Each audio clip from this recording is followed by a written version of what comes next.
kana namadzimai. Unofanira kusvika palevel yekuti you are able to communicate your thoughts. Haupinde mubhasi, especially vayo. Ameni wadi kumanya masingle mother. Kana wadi single mother wanangana na mari masikati. Amen, amen.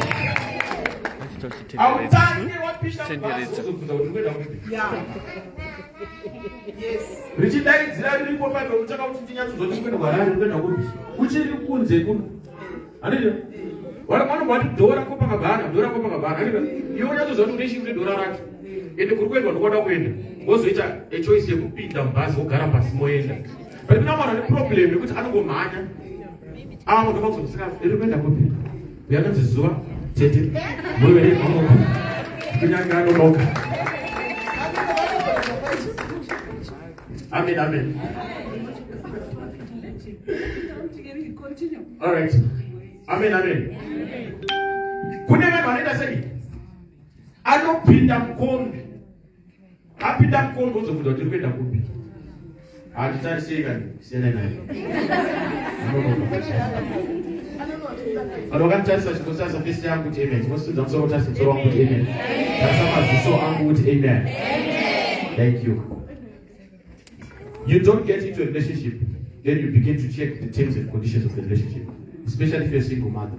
Go out on a date, become friends first before you commit yourself. When you go out, begin to communicate. One time kutaura saka. Kwete kuzotaura zvakawanda, but taura zvemusoro. Because kutaura nekutaura zvemusoro zvakasiyana. Andira. And be up to date software yako. Kwete kuti munhu azive kuti president weSouth Africa anonzi Vana Maposa, hatozviziva. Hatozive kuti kune inonzi load shedding chichikuitika. Iwe up to date software yako makomana wamazuva nawo ndononobohwa. Kuti panonzi SIS MELLY giant. You are not. Before you try to find the right partner, the right boy, the right guy, the right girl, again, or the right, be the right person. Of course. Strive, desire, pursue to build a better you. Amen, amen. When you build a better you, I will miss when it's just. Do you know what you do? I don't know what video and I tell you the result. Did you know that Pumbaka and I discussion that never shine? And immediately two mamuti, they put it washing their sea. This so much. And immediately put it somewhere. Unaona kuti pana padofana kudaiso. Don't want to be because we want to discuss the lamp to water. Why? Because we want to do contributor. So you ever say what is it that you are contributing to the marriage? Not to say that you know what to my assets doing is a volume. That was wrong. When I was remembering me, that's what I'm going. I grew up in April. This is a primary secondary school April. It has a A-level by rent house. Then by rent house, they came about to go. So it's not say practice. So the April is nice and it's a practice. And I denied the area. So I scored a people with my phone for the Sukayo. But I go there. I can find a letter number 2. I did it. But never put some a super no one but I'm a piece of two. Would you do my father?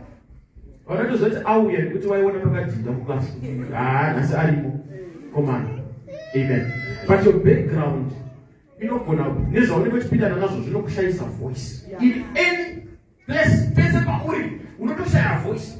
But when God remembers you, when you are determined, you begin to better yourself. You begin to have a voice. Yes. Now, now, just go on to your life, but not 500 or what? Ah, there's a pension, I said about 233,000 for ah, now, wow.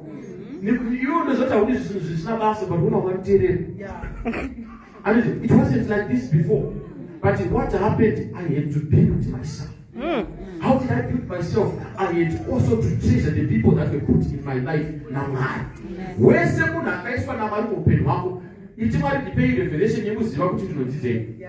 She sent me a message and said, Pastor, for 20 minutes. I had to go. Nana Baba said, to teach people. She's a prayer. The packet from my 11, 12. One of the Shira, 3 and I'm going to driving 50 kilometers later. It was on talk. It should drive 11 o'clock. I was already jumping to speak for 20 minutes. Why am I here? I'm not here just to speak only, but also to network. Oh, yes. She kept me there. That's the number that I could have to yourself. That was no very panama, that's not Panama. That was no deal make up by Panama. You network. Zita communicator na vanhu. Oh yes. Communicator pawashika. Mwana kati ndikofungwa kana munhu anofunga kana aomberwa. Yes, because you are the light. Muupenyu hwake. Saka anokufunga kuti ubatidze chiedza. Vade vanhu vanokuda zvakadaro ivavo. Vade. Womaziva kuti ava ndozvavanoda and continue. A candle loses nothing by lighting another candle. Amen. Amen. That's okay.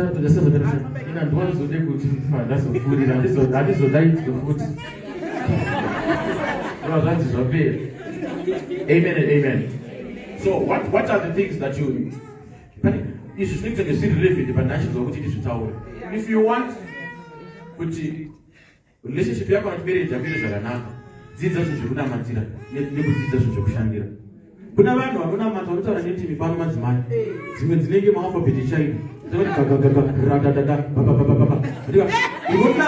so spiritual, but there are certain things that you don't need to pray for, you need to work on. You need to finish the my own visits. Don't watch for God. Finish.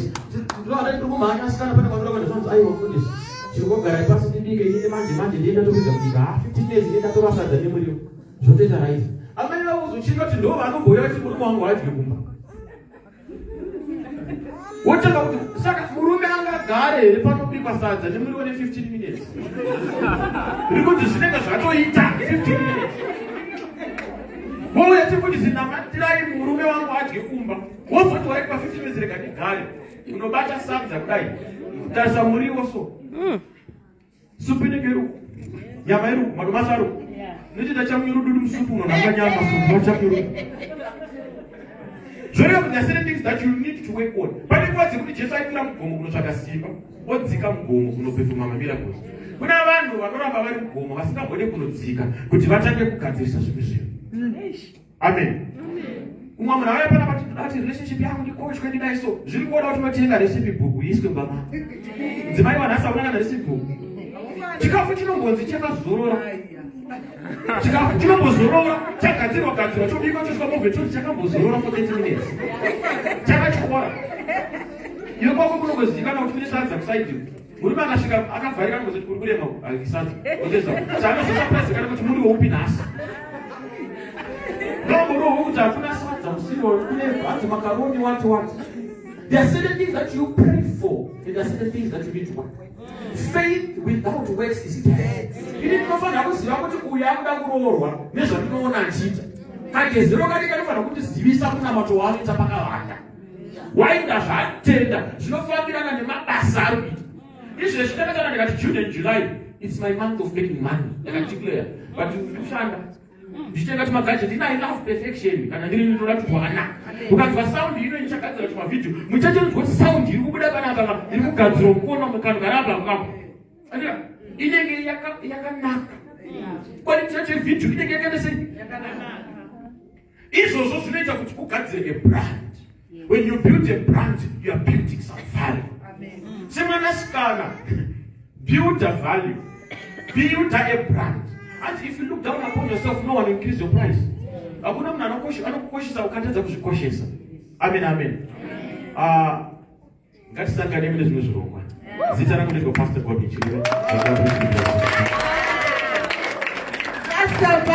Pastor. Usikie motiko mkati wewe pastor. Pastor. Manga ni watikwa magati na pastor. Manga ni watikwa anzitika zilise. Trans na pastor indoda yazo disikisekezo. Ditsikizire zvataura eshupresimira. Tukitwa wali pala ipate matayazi yazo mira pakata. Kwanzi na pastor chirume magaro. Musango kama chikisa magaro yenu hapa dai mabiusu. Baba. Zuwa shiwa ye. Kwanzi value yourself na pastor. Anzi zila ikutaura. Zvimenguwata personal opportunities iyo kai. Yeah. Ipa papa rechipa dzokorodzi. Hanzi sometimes some of the opportunities they miss us because of the way we talk. Matauriro atinoita. Saka I think pada kugadziswa. Chokwadi chakanaka pamberi paMwari. Because we can lie to each other panasevana, but we cannot lie to God. Tinogona kunyeperana pano, but Mwari vanenge vachiona. Ngatigadzisire matauriro edu kune one another. And patinenge taona taofenda umwe munhu. Matauriro anosiyana neti. Unogona kutaura nevoice ungeramwiri nevasese. and the water or a move what's coming that the pillow, but you don't know what to come with a clean heart. And it's but in that Same by all these Tizame, Peter, Sugar, Choma places are Dalika, Lineage later. Unuedu, but I will edu, school set must your platforms go, but she you my breakthroughs after the Kuya because of the way you do. Shagata, Pastor, and this is Doctor I say, I say, show whatever that's already, that is para secret, what he go ahead and kick. And more, I see what the to come in. I have a magic way. She's laid up, but she has seen the fire. I will not have made she was a simple, she was a Warico. I used to see my sister, Pastor Maria. She's only comfortable, just running. Who went over to us?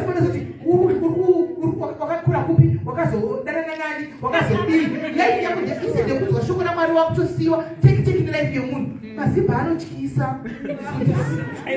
But it's no matter. I love people, but mostly I love people from a distance. Because we start to do it. We know when I'm to state that I'm shouting like a minute. Doja Tiri, Susumas puppets. Right, anyway, so that put the time, the far away. I will pass about Batabat. Right, Zua no Kapushika. Go and Kenanga Papula Pastor. Just like 10 minutes. And Zua, please, strictly 10 minutes. That's what you remember what you're doing.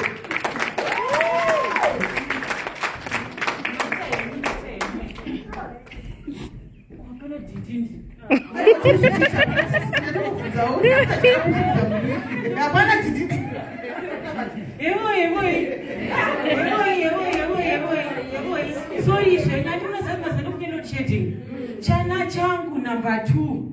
Chapinda mlift shiva kunotora chikafu downstairs. Load shedding kwa mwana lift. Apo ndakadai. Ndikuda kutoti ndibude ndiende. Saka ya to spend time kuti ndimumirire vadi vamburidze. And then chazononoza ndeshe kuti ndanda kupepa munhu manje. Ndanda kupepa kuzodadzokere kuva munhu wandokwanisa kusiya. Saka I'm very sorry I'm late. Ndochokwadi. Okay, ndanda kuchamisa video content za mtutara chokwadi. Mamaniko. She kugeza naimi kuchinda tamada. Man, how is your love life? How is your pocket life? How is your financial life?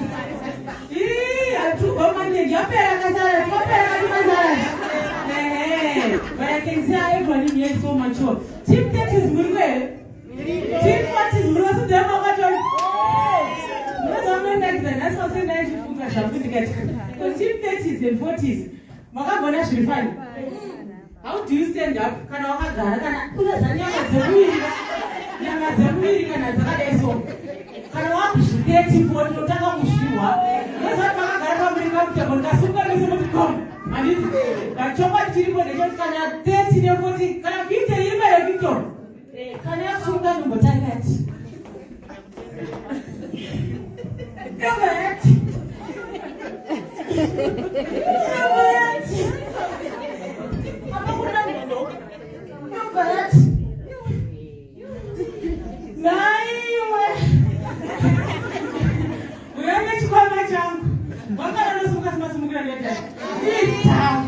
It's tough.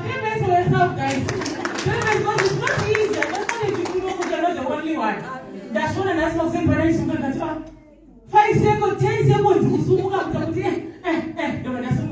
I hope you guys are okay. That's what 10 minutes. You need to write a message one. No more spot on trans case. I teach you I'm moving business. But you hear of great women stories, great men stories. You hear of your story. I have one message. When someone falls, don't laugh. Yes. When someone gets divorced, don't laugh. When someone loses their job, their money, their friends, when you are seeing someone's downfall, don't laugh. Learn. Why? But kubvunza chichaitika usabvunze nokuti unozosekwa zvaiwana ngwarati. Zvinogona kunge zvaiwana ngwara zvepashuwo. Zvakazongotiwo ndinoziva nawo gore rimwe gore ndikati nechemwoyo mangu zvaiwana ngwarati but learn. Why? It's important to see where the person went wrong. Kuti vati mangwana iwewe uri kudawo the same riches. You want the same thing that they are trying to take. I don't know where did they go wrong. Learn. Because you are not immune to weakness. You are not immune to weakness. You are not free from temptation. It is because of temptation that these people fell. Vakawanda vacho, vakawanda. Vakadona because of temptation. Right? But something happened. What? They met along temptation and they gave in to their weaknesses and they fell. Not because they are bad people. And you want the same thing. You're going to meet the same demise. And you take lessons like, do not give in to temptation. I want you to say this, take one. I am not immune to my weakness. I am not immune to my weakness. I am not immune to my weakness. I am not immune to my weakness. I am not free from temptation. I am not free from temptation. I am not perfect. I am not perfect. That's what you say to yourself every single day that you wake up and go and hustle that money every single day. Because it is those temptations that the devil puts on up. Every day uchimuka pane vamwe tine weakness yekutenga impulsive buying. Wozo wakumba manje wachitenga chinhu ichi. Hautorina mari yacho kuti chikwereti wadini. You have used money that you don't have to buy something that you don't need, to impress people that you don't like. Because you are not free from temptation. No matter how good, how hardworking, how beautiful, how rich, how friendly, how pure, how clean you are not free from temptation. And you are not perfect, and that's okay. Don't.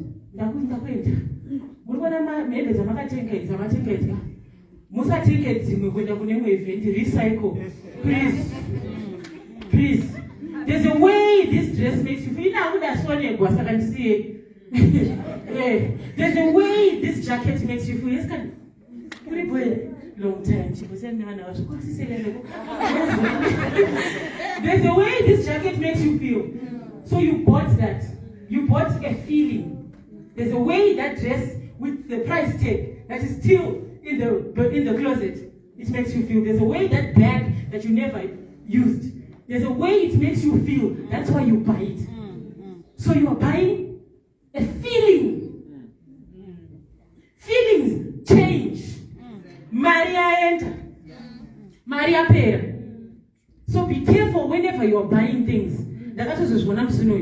Be careful. Be mindful of your emotions when you go into the mall. And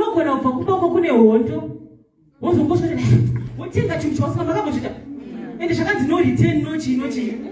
Now, wakuchiviga, wakuchisa kusero tsabvunziwe, kuti uchibvise price tag chiri kurwadza, umbofunga kutengesera munhu, mumbaisa pa Facebook marketplace, but achina size, wakutambudziwa nechinhu because you could not check your emotions. Check your emotions. Pamande papa tumari twapera because magaenda kuma grocery shopping on an empty stomach. Never go grocery shopping on an empty stomach. You will buy useless things on some, I deserve it. I work hard. No one is an overspender. So now you are buying emotions. Biltong, you know that I will tell you, but it's names that I deserve it. I work hard. That's a stick of lipstick. In the shadow. So be very, very, very, very careful. Now I am my time. Thank you so much.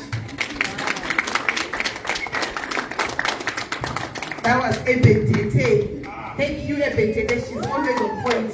Even Mashobake, they are always on point. Even Zaro, but even the news are not already. It's ready to debate. No, right. Has Musa taken impulse by editing issue? I can understand you. No, that's just why I put out a fish. I get a garage issue. I don't think I should not push under the next corruption. You need to know that money. You know, this is not going to happen. ndakawazwaini chokwadi kungopi noti ndikufambira chinhu 1 nokuda ndana mapabhiki matatu ine ndakufambira chinhu 1 nditori dhimoni chairo iro roda kuti tinamatirwa zvakasimba ende hanzi chimwe chinhu chandabatisa chakakosha don't laugh at somebody's misfortunes. Mazvana tine intendency yekuti tinotsvaga juice, tinotsvaga makuwa. Hadzivadi tinosiya zvakanaka zvaitwa naYoko. Musi waanonzi Yoko anapfeka zvakanaka, ndo patinotora ipapo tomhanya napo, totaka kuseka, totaka kumutuka. Zvinotaura izvo zviri kune vanhu vechirume. Let's leave men out of this. Zviri kuitwa nevamwe vabiya yedu vakadzi sesu. Instead of going kuna Yoko kuti Yoko hauna kupfeka zvakanaka gadzirisa and tinoenda kunoseka. Saka varume vamuri kuona ava, how are they going to respect us when they see us pulling down one another as vakadzi? We are supposed to be sisters keepers, but tisu tinenge tiri paforefront kubvarura mukadzi, tisu tinenge tiri paforefront kuseka umwe mukadzi. But chakangonakira upenyu ndechekuti Mwari umwe nemumwe ane pake pauchadonhawo.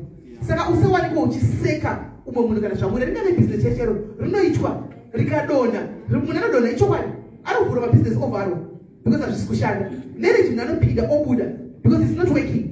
You don't have to stay in a marriage where you are not happy because you want to do it for the next person. Kana zvakaoma you walk away. Kana muri kuchemedza uchenika usionyeniwo every day nekuda kwomunhu onai aina kuti ndinoitere coach nokuti munhu one kuona you are supposed to be happy. You're supposed to be treated like a queen. But kana ndakuchema every day kunge pari kuchekwa onyeni, then there's something wrong mu relationship imomo. Uda kasi zviri kuita zviri kugarira vanhu kuti vanhu vagonza kuti ende vanhu vacho vandiri kugarira ka vakatonzwa kuti zviri kuitika ka panoita mabiko ekuti azorambuka aionerekwa kudii kuti rakazvi ati munoona ndozvatakuita tave kusekana sevanhu vechikadzi panoda kugadziswa ipapapa ndozvati zvakaoma. It's a battle, it's a war. The devil does not want people to unite. The devil does not want vakadzi to stand together. So you will always fight kuti pagare paine iwaya confusion machiva vakadzi vachisekana vachini because pari chakanaka hawanikwi anoda kudestroy sokuti ndo mission yake. So iwo sedunga munhu as an individual try to be mindful of things that you say. Let's talk of social media because ndo patakasakana tese taunganidzwa social media pano. And ladies makavasa pa social media nditi ini vakandisa pa social media nditi zuva mfundisi pa social media Yoko your social media be mindful of the things that you write about somebody else. Don't bring cases upon your life nekuda kwezvinhu zvaunenge uchitoda kufadza vanhu vakuvereka comment yangu. Be mindful of what you say pamberi pevanhu nokuti zvimwe zvacho truly speaking ndakazvitaura ndikati mamarriage enyu omega muri kuchema right now wakatokangamwa zvawakambotaura kuno munhu kudhara but pane akaona Mwari anenge achiona. Sometimes God stops you to do some other things or to go to certain places because he had a conversation that you did not hear. Nokuti vanonzwa kwese kuti ukangoenda pari unofirapo vanokustopa kuti uende ipapo. So madzimai be very very mindful. I know kuti ipapa papashia kuri 4-5 apo papa ari papa titose nasi alera nasi yakuchako masikisho zanga chibuda tuka zvokubvaruka zveshe. Be very mindful guys. You are not doing yourself a favor by doing that. The world will applaud you. The world will say wakapenga you ndione yese, but there is God. Amen. That is watching you. There is God that you never negotiate with kuti ndo zvatinoita because of this. Saka let's be mindful. Kana kuti ndipa dati tsaye papa pasi zvo makamera akoti one day dati ndipa dati right. So yeah, introduction, we were in the midst of introducing each other in the lunch. So I think 3 tables or so we had introduced each other. So right now, before I called the main speaker Munatunga in Japan and Tokubro DJ Mungo to put 2 more songs of which I want everybody to stand up and shake a little bit. Tagara Pastor Tower, Tagara Zwatch Tower, so to that to what shake a bit just to listen up Mukutambo and down with some woman. This is what we call networking. Go and greet the next person. Somebody, Amuna, Kanati Panapati, Takato Winzan. Can I make what he is? He is attacking Apana Jagadaro. But this one, who offered by a camera, Staramufanana. animawa mazviwaka saka tipei so inoita uchinomhoresa ukachimhoresa netizivana anditika tichizivana zana mukati umu tichifanana pana manhamba ndinokupa chete 5 minutes 5 minutes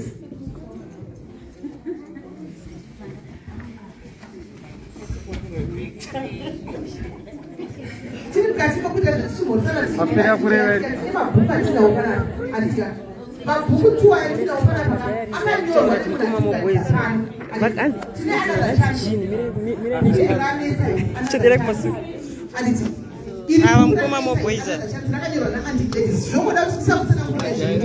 avana sutu nhasi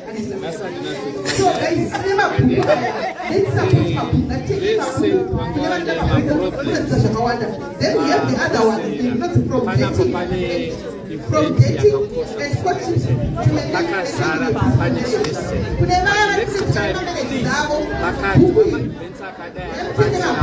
The news niggas are not going to ask. Bye-bye.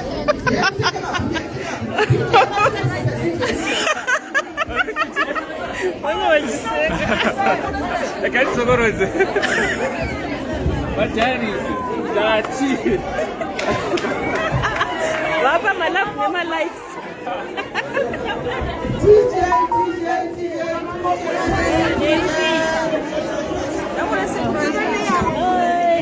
We are chiwits, guys. My dad is chiwits. We mona are chiwits. Na yoko up. Nam chiwits. Chiwits.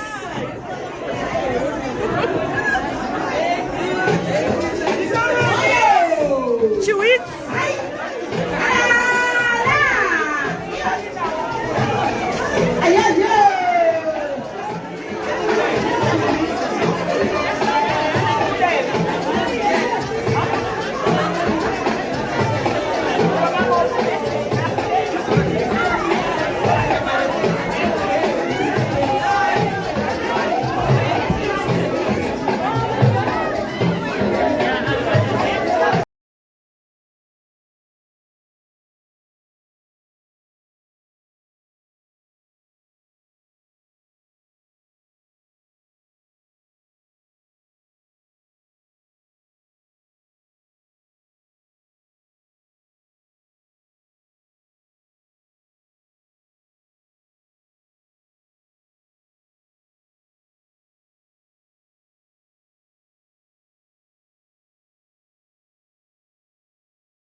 Magwenda kupisa yende.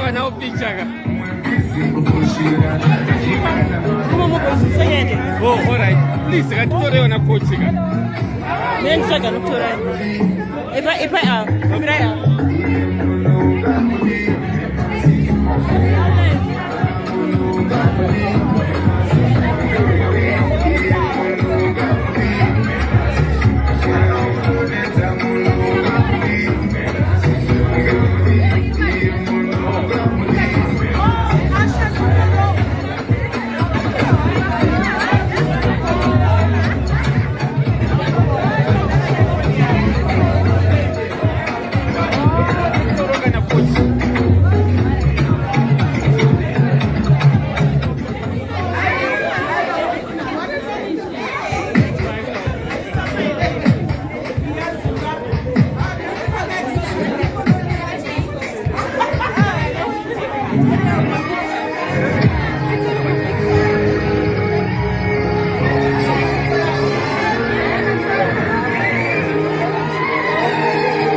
Oh yes!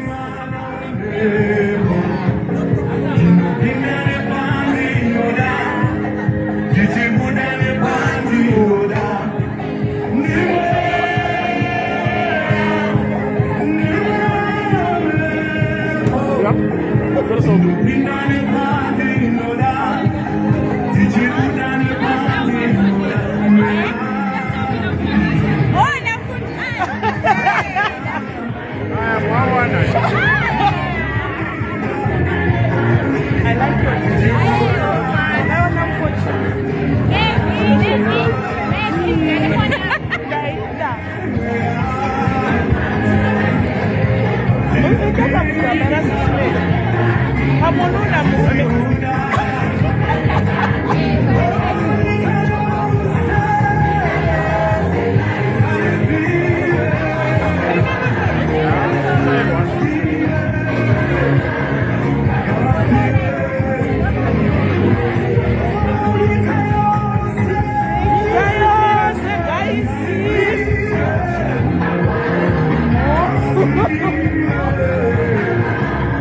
brother, wewe sina mkati.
vana venyu.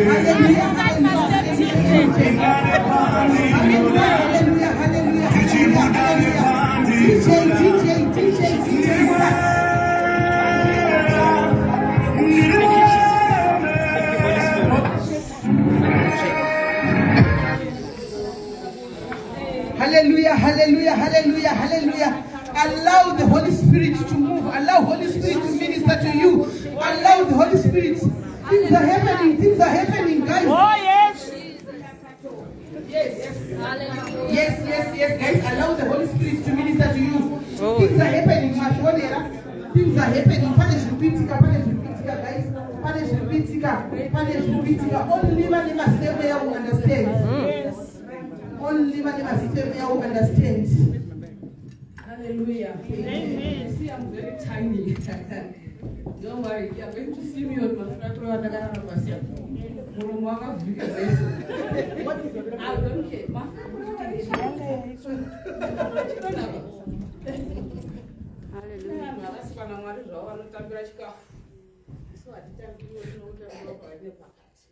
I don't care about this folk. It hasn't started. Do not remember now, boys.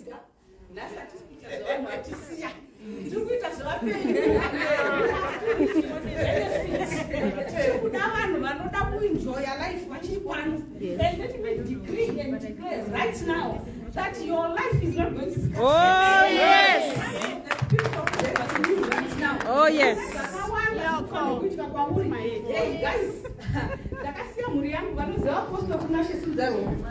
I love that boy. That will tell us so. Just life.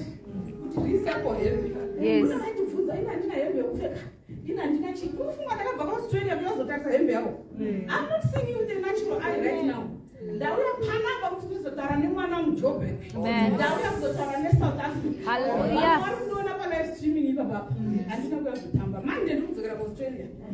has been 20 years since I stepped into this land. And now I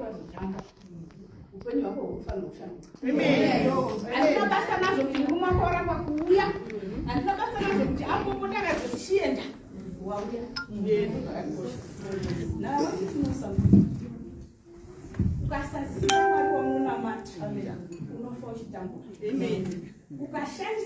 You see, this book of mine here knows another chance. Yes. Another chance. We are after. It was no longer overdue. At that point, my God, let me tell you this.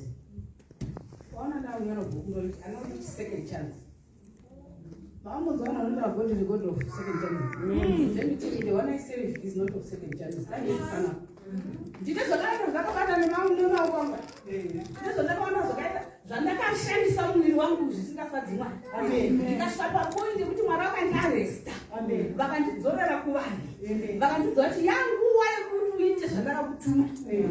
worry about what people are going to say to you. Yes, I always tell people, don't worry about popularity. Worry about your greatness. You remember,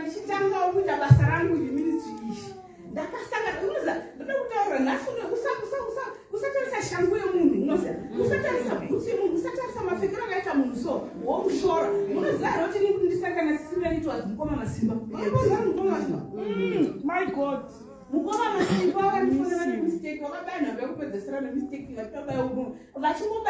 I answered. That's all right now. I see an name like a wrong number. After a week, I got a wrong number.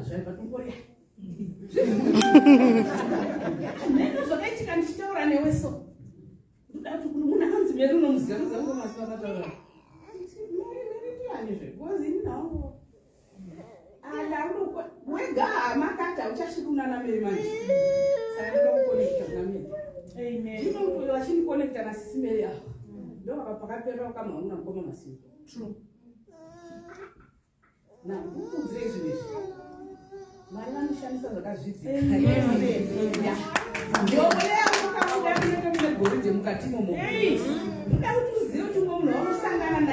The problem. And yet, I you have to push it so to propel you to your prophetic destiny. You know how I don't understand mention and my sister. They were in my inbox. I think you remember the about feeling which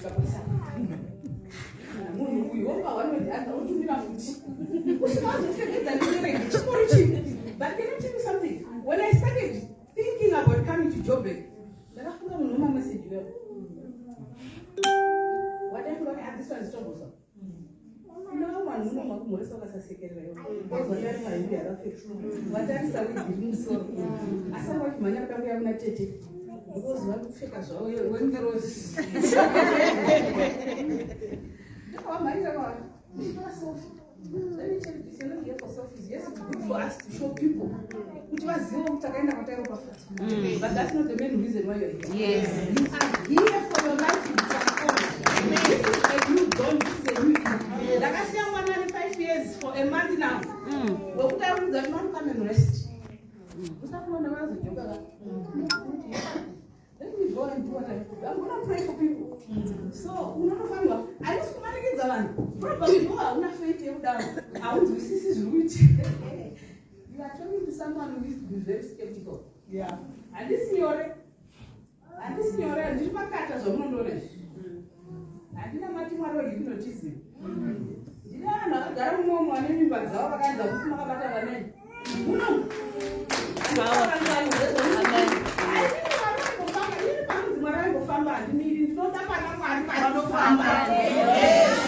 Yes.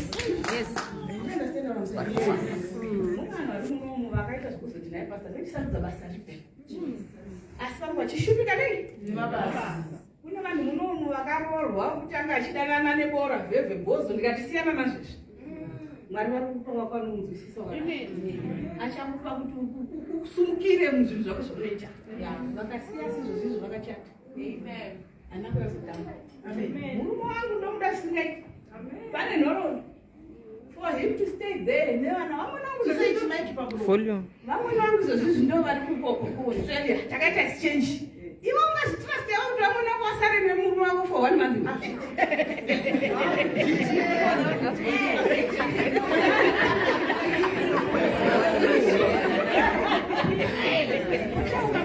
muchimutora vanhu vese ava ndikuvaonawo muvidhiyo yenyu yenemafoto aya ndichikunatsokunzwa and musabuda munomu tisati tatombodi ndichingopedza tisati tatakaonamatira vanhu sisime tinoda group photo tese foto nditongobva ndazvitaura nemaspika zangu ese munozviziva here imimi kuti kune vanhu vane system yekujaja vamwe vanhu nekuti chivi chavo chakasiyana necheumwe munhu kuti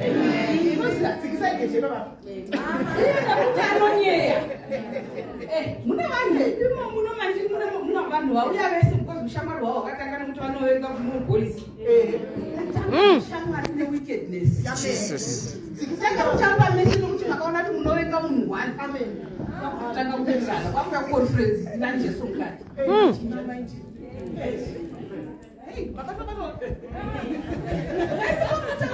because the connecting person was the person you hate. You can't finish a conversation. I perform as one.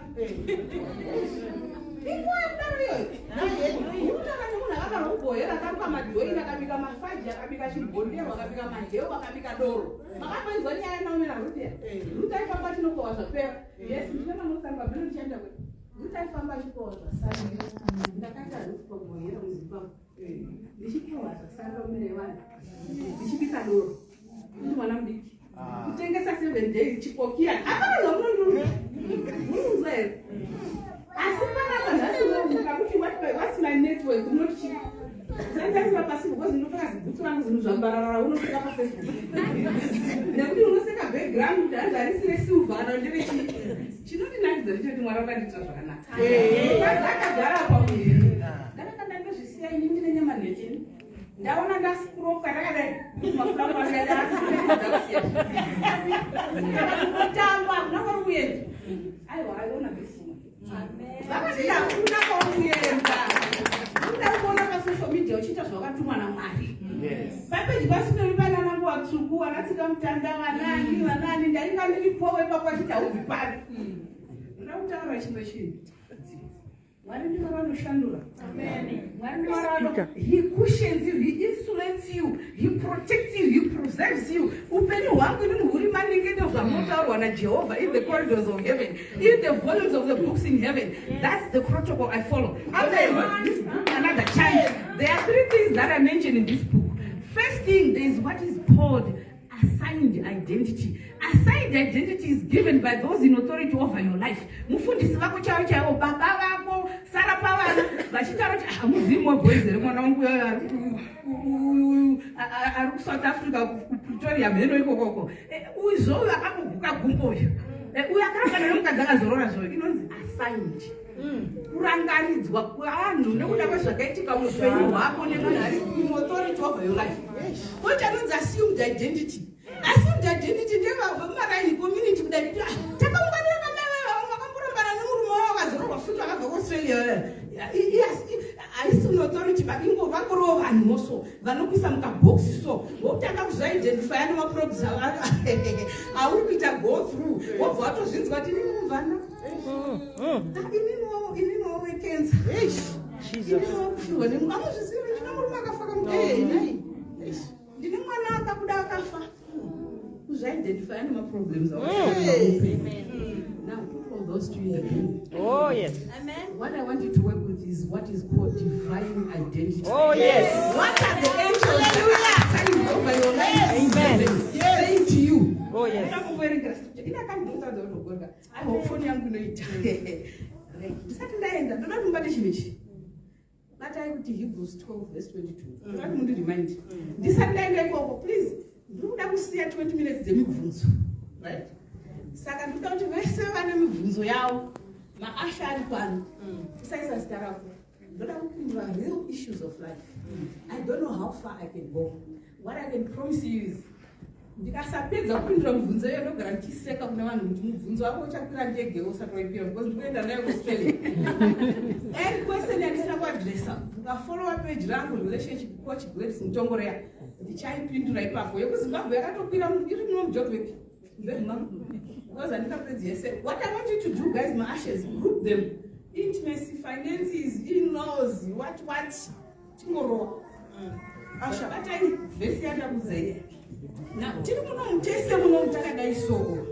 there's one thing that I want you to know.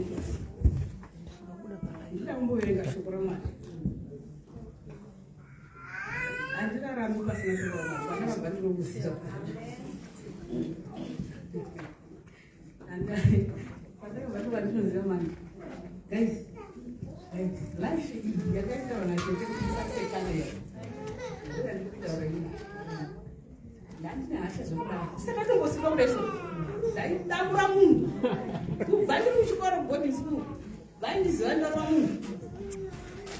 my husband always says temper is good until it's bad temper. I don't go that way. But look at museum kushandira kudai vanomuchinja wokuita iwo zvawakapurana zvauda kuti uite ndo zvauchashanda nazvo izvozvo. Now dzakamira panapa is a tough nut to crack. Good luck kuita kundofenda kunenge uchiwazamawo ndirimo zvangu mudiaspora ndiri muno makauya uzoita wamagra ndiri muno ndiri kuAustralia uko ndichiti ino ndabva kuAfrica pamwe murume wangu waita musikadzi wada kuti ari kuAfrica regai ndichitakurane naye ndipi kuAustralia matakaita zvemarong connections here.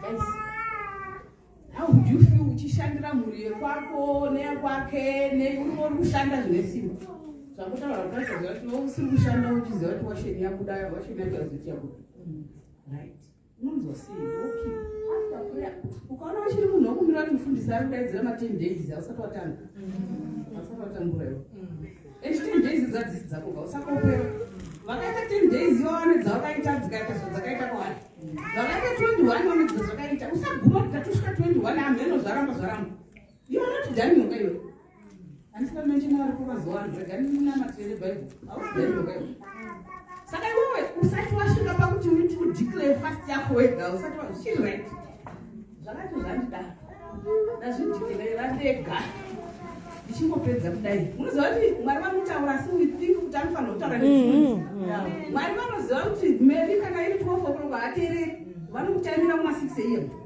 vanoziva matauriro anoita newe vanoziva kuti meri kana ari muworship ndo paanoteerera rega nditaura naye nguva iyo mwari havatauri nelanguage yakafanana kune ezvavanofasi dzakatosiyana saka muchatozodzidzisa umwe musi how to hear the voice of God musi iwoyoyo ndakaudzwa namwari ndabata lunchbox yangu asi muchangonzwa matestimonies but be very careful to listen. Ndabata lunchbox yangu ndoenda basa nomuchotova kuti aiwa paunaendiwezwa basa nhasi perekedzwa iwo chiziva kuti unochidha kwako kusera kune drinking and driving Comment section will show you some flames. Right. I was taken to work. Dependence on him. Oh, this is what Kumanda yazotorwa neshamwari yake neumwe murungu futi shamwari family friend. Tinopinda ndopane kakonye kacho kanoda kuti kana wakamboenza paFacebook wakuinzwa live ali tinopinda mbauda izvo tichiona vanhu vari kuita kwete wapedza No way. I can't see the message anymore. They were saying, pass me everything. They were the best friends.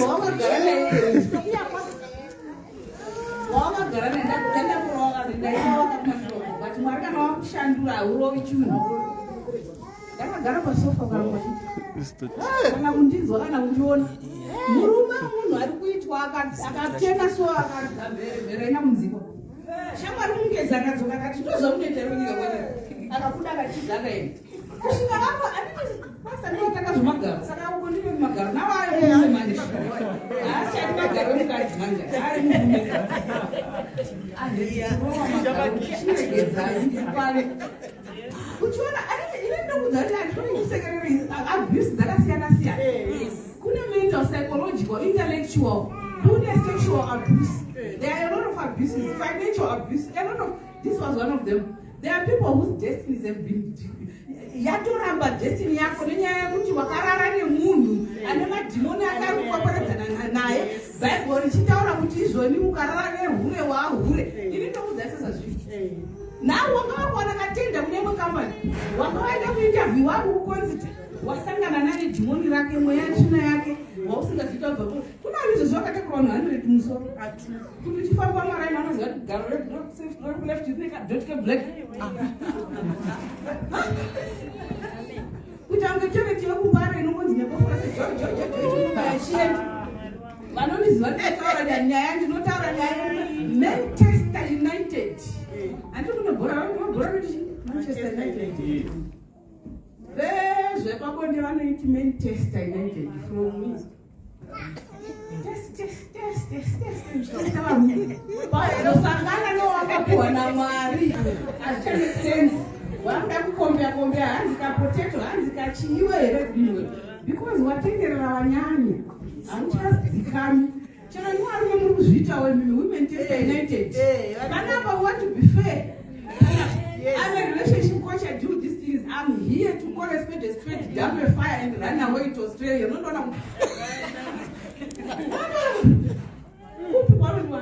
But now, well, that's a close hater. Why am I calling this person a friend?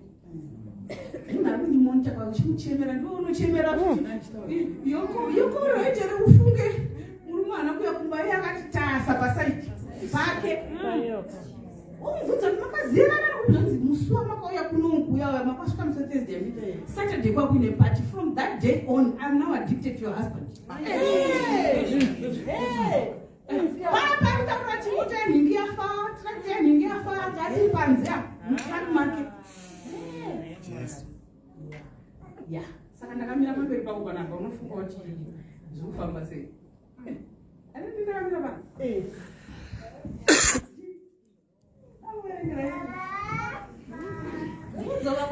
this time ndakaneta I'm tired kuvarenja nevanhu 3 kuti zvibudirirezvi kana muchindida ndichadzoka but not zvokuchati ndomhanya inini handisi kuita izvo handisita izvozvo uri murelationship right now we are single married what pastor was talking about communication. I want to teach you something. I'm reading from Jeremiah 6 verse 14.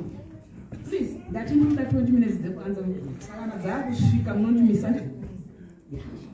So Jeremiah 6 verse 14 says, they have healed also the wound of the daughter of my people lightly and neglectfully, saying, peace, peace, when there is no peace. Let me tell you. Thank you. Una peace here. Una peace here na boyfriend yako. My wife is going to check it out to share peace. Karavanyora magwaro. Au kutuzie zvekuita. Inini, let me tell you who I am. Never put a portfolio up and I put a mic and button is simba. Inini, I'm a relationship coach. Just another word is not it. Before I'm a relationship coach, I'm a life coach. I also am a small to medium business scale coach. I'm a medical person. I'm a nurse manager in the capital city of Australia called Canberra. I'm a neuro-linguistic practitioner. I'm an author. I'm a mother of 2. And I'm married. Wow. And I'm a friend. You're a daughter to someone. This is what I mean. Most of these things that I've achieved, and that was achieved after this lifestyle on the no, there are I know what to talk about to very fast. Something what with a single parent, you are second hand thing. You're not. This is a little rise that has to unfold after. Now, I do not want you to live your life of saying peace, peace where there's no peace. Bible writing have neglectfully treated the wound of my daughter. Now we are umwe wako akakuudza kuti andizvifariri izvi usati zvine basa rei iwewo izvozvo chete. And I don't really appreciate the way you talk to me when you're with your friends. Zvine basa rei ingwati achiseka tesona. Amen. That is neglectfully treating the wound of your other person.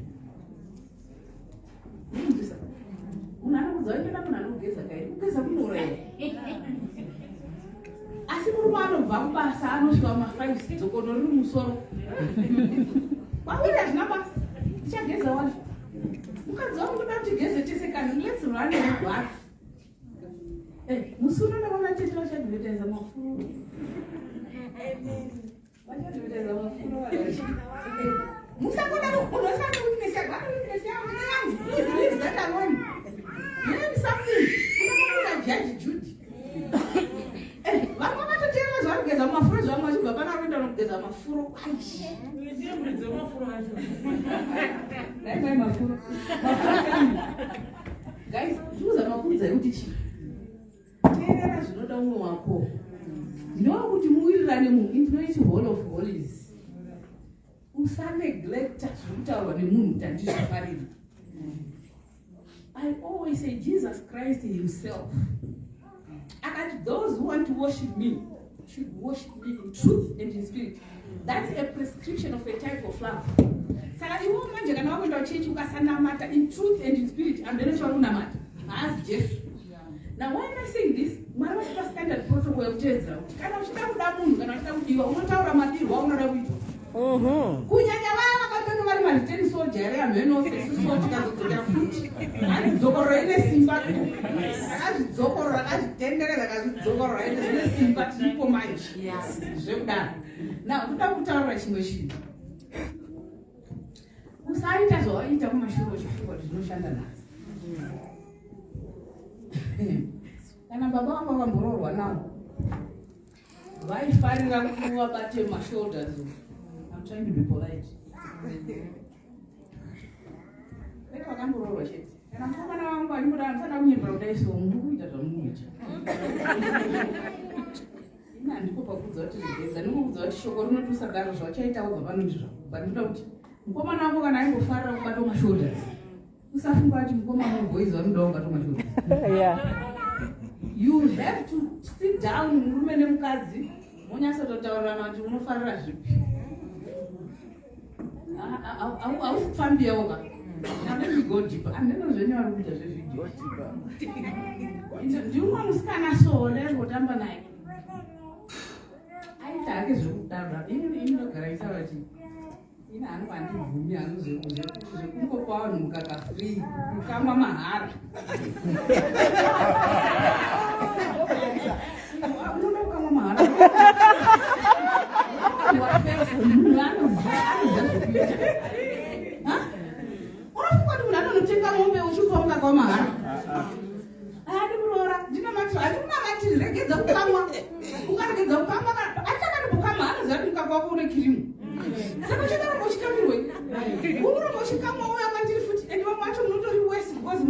ndakataura kuti hanzi murume wangu ndinoti anorora. Murume wako atobveta murume wako asina kuroora here. Taura chokwadi chikomba changu ndinoti ndinoroora. Hauna kuroorwa iwewe. Nhasi makusendera atinogona have enough time. Mwari nhasi vanasondudza zvanofanira kutaura panapa. Kuti mukaita zvinoitwa nevanhu vakaroorwa musina kuroora hazvi kuiti kuti munzi murume nemukadzi. I don't care how many kids you have. Doing what married people do doesn't make you a married person.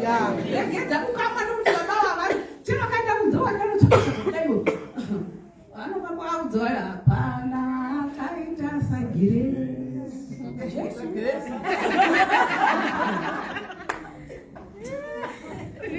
Hapana akaita sagire. Anodzoka akaenda kunorora. Kana vachingoka mamahara anorora anoshureya anonderei anomhanyirei what's the hurry. Hazvidi munamato zvimwe zvidi munamato kwataura vanhu para zvimwe hazvidi munamato. Zvimwe zvinoda kuti uite zvaunofanirwa kuita. Yes. Wozvichengetedza woita confidence woita zvaunofanirwa kuita then munhu anoenda unodini unorora but ndikuti taurirana upenyu haudi hasha. There is no room for assumption in relationships, in love. There is no room for assumption. You got to speak up. You got to communicate effectively. Hauna geseri kana ndakudza nyaya yemunhu yauya akaenda kukaripa isamari asina mari aenda kukaripa nechine shando zvamukaparira kwako aenda kukaripa neboyfriend yake anokututswa nyatso iyi nezidhara iroro zibambo iroro ranga rabhadhara iroro akanopukutwa akadzoka achitutira bvaserini panyatso ndikati ungachidedembera kurwadza kwenyatso hauna muromo unoziva kuti coaching yako yakabva kudhara ndisingazivi kuti coaching ikanzei unongoichema munyatso kuti uri kurwadza wapukutwa nezidhara iri richiita kudzana noto kudai panyatso uchida redio panyatso. Why is it happening? Hamusitaurirana kuti kundirwadzisa. Hamusitaurirana kuti handifariri zvokubatwa. This handingadzisi zviri mubhaibheri musoro munhu asara kuti ngarindinakire iri zamu iri. Kana ndikada kuva nekukona ndikada kudai so as long as tiri kuwirirana. Ndine mafacets akawanda akairo zamu iri. Pamwe waimbodanana naye aifara zvokupurutwa munyatso. Uyo anda kubatwa nechingwa kwako. Muri kutaurirana. Baba vanobatwa nechimwana kwada kudai so muri kutaurirana here. Pamwe ava vaenda kubatwa varume zviri sensitive zviri izvi tikakupukutai zvinofamba sei.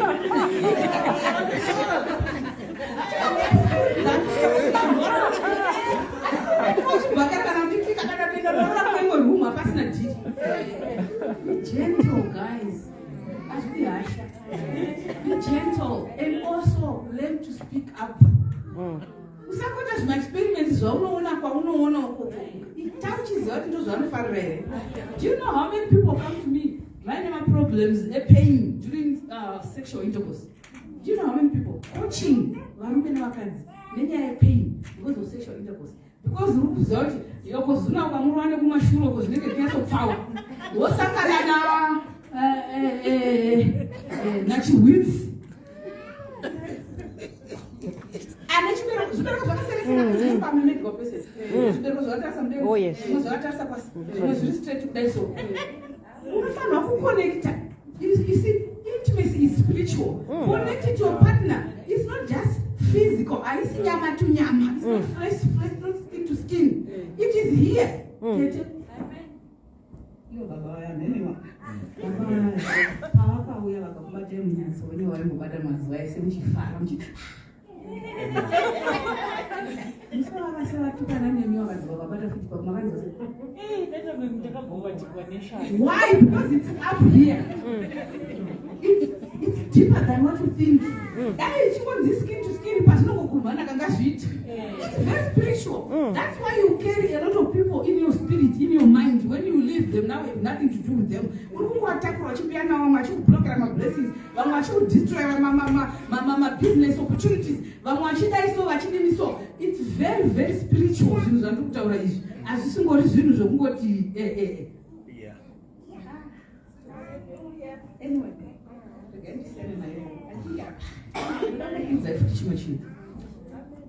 relationship coaching chiri kutadzisa vanhu vakawanda kuya kumaconference angu vanongofunga mujero chamusingazivi nechekuti kubasa kune marelationships, kuchechi kune marelationships, mucommunity mune marelationships, between fathers and sons and daughters and mothers marelationships, pakati pamwene nemuroora chii marelationships, kugara vatakaita panapa marelationships. You got to know each other and understand it. Kunonzi dzidza naye and dzidza kwani ini repetition yekuregerera iyeyo handichengeti chigumbu but ndinozvinzvera ndodzidza futi ndikurememba tete ane musi aadvertisa zvinhu zvavo ndikandonyora rubbish papeji pavo now ndakona kuti rubbish because I have a teachable spirit, right? She's a marketing guru. Ndagara vakabvisa bvisa zvinokomenzi zvangu kata sitete inga ndikuseka wani pane mwana kuseka nenga kuita serious. Be connected to the spirit, be intertwined. Zvavanoita hazvineneni, I don't stand for it, I don't care, but munomwe anoita stand for it. Handisipoka kutaurira kuti zvokuita kudzimba kwako.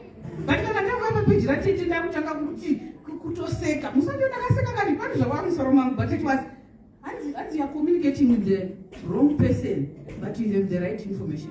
Ndakaita wrong chi, ndatodzidza futi ndazvizvivhiwa futi ndikaona kuti ndingada ndakangoklika ndopfuura. Handiti? Kune vanhu vakawanda ndakablock zvimusoro ndakati teacher unblock me tonight in your conference.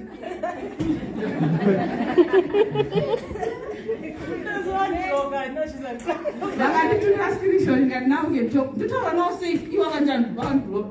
But this is what we call love. This is what we call relationships. This is what we call forgiveness. Ndingada ndakatongwati mheno ava nditongodi kuti mutaura nezvazuva. Zuva akaniblock because ndakamutanga kunegotiate ndimuconversation but unozoteta ari papeji guys fire unoonekwa ndiani. Ndikamboenda nekupeji kwaSimeli amheno municipality waita tete ndiblock pane pachaona tete. Akati gara ikoko. But I want you to know chimwe nechimwe chine nguva yacho. Uri kutadza kuwirirana nomwene wako right now. Nerejection atataura kudii. Unofunga kuti chembere yakakura kwakushu ukoko. Iwo wakasangana nemurume wako because ane mamansions akugara kusameno santo ndiko kumene ikoko. Ari kudza kuti andikutaura mamwe mashoko. Mamwe mashoko. Ekuti pane chibhanzi. Pane mari. Wakamona ipapo. Vatakabva kwakushuko. Neshungu akasvika pari. Nakwakaenda nechinja mwana wake. Mumai vake mwana. Wamuda kwati nini ndiri musaladi saka izvo muchaitisi. Madyira munoita muchibudisa mururimi panze handizvifarisi. Mataurira muri kuita nenaye handiafandia. Inini panapa ndinoti I wish if the Australian government can grant my mother-in-law permanent. Vari koko izvozvo vari kutamba naapostol, vari kutamba nemurume. I don't even care what they talk about. None of my business. Ngavataura zvavari kutaura ikoko. But iwo kana wapinda mushambe vanhu, be a solution to problems. Be an answer to questions. Kana waona kwachinzi vanoroya, usanovaaccusa kana kudza murume wacho. Iwo manje zvaunoita unofanira kuziva kuti no weapon formed against you shall prosper. Kana wakafamba marani vachitaura zvavari kutaura unongoti every tongue raised against me in judgment I condemn. Yes, ndinoda kudzidzisa ipapo. Pane umwe munhu waMwari ane kambiribiriso wakava. Ndanomuteratera musi waakati every tongue raised against you in judgment God shall condemn. Ndakabva ndatenda ufu. God shall condemn. Bible says you shall condemn. Wondati mukorono nemashoko. Munzwe. Ukasarwa, the weapons of our warfare are not carnal. They are mighty through God to the pulling down and total destruction of every stronghold. Ndozvatisisa patiri panapa. Iwo unovhura muromo wako akati uchafa unoti handifi. Akati ukati mwana unoti ndinobata mwana. Eti wakamata kudarwa ndichika. Mashoko aunotaura ane simba. Ndiwo anokonzeresa kuti zviitike. There is life and death in your tongue. Unofanira kutaura life. Declare life when your situation is saying otherwise. Maoko amuri kuona aya kuti azosvika pakukura. When you hear me saying my hands right now, they are not my hands. These are the hands of God. Galatians 2 verse 20 says, it's no longer I that liveth. Mwari ndiye ari kurarama mandiri. Dziriko nenziyo dzamunoimba asi hauzvisi musoro mako kuti chii. Saka panapa ndikava ndichiti my hands are not my hands. My mouth is not my mouth. Ndinonzi kudadawo zvita Mwari. But Jesu chaiye wangu akaenda pana Paul. Akasvika akati, why are you persecuting me? He never said, why are you persecuting Christians? Meaning we are the body of Christ. Yes. But you think it's pride to say I'm part of Jesus. Who can understand that what you speak will come to pass? Yes. What you declare will come to pass. Yes. That's in the morning. There's a lady who actually have a testimony. You are dead medically. What is your chipata ini zvinoita mwaka vanondishandisa kwandinozikana. You are dead. What is the spiritual death? I am physical. Why would you come back to life? I'm not going to life. I'm not going to deficit. I'm not going to walk or when I stepped in Africa on the 18th, I did a high tea. In any eyes was this. Asia. Why? They had some of these testimonies that I'm telling you.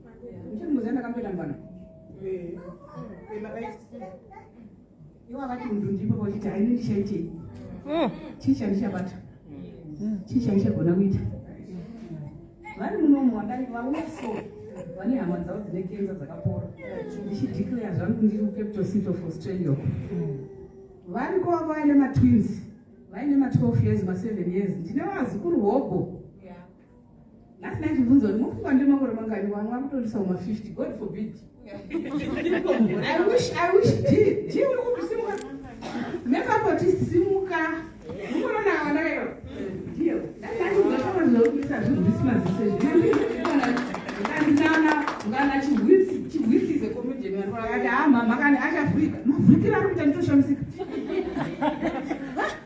There's blessing I got them. So I'm always blessing sitting here. But you know they have worked quite a G.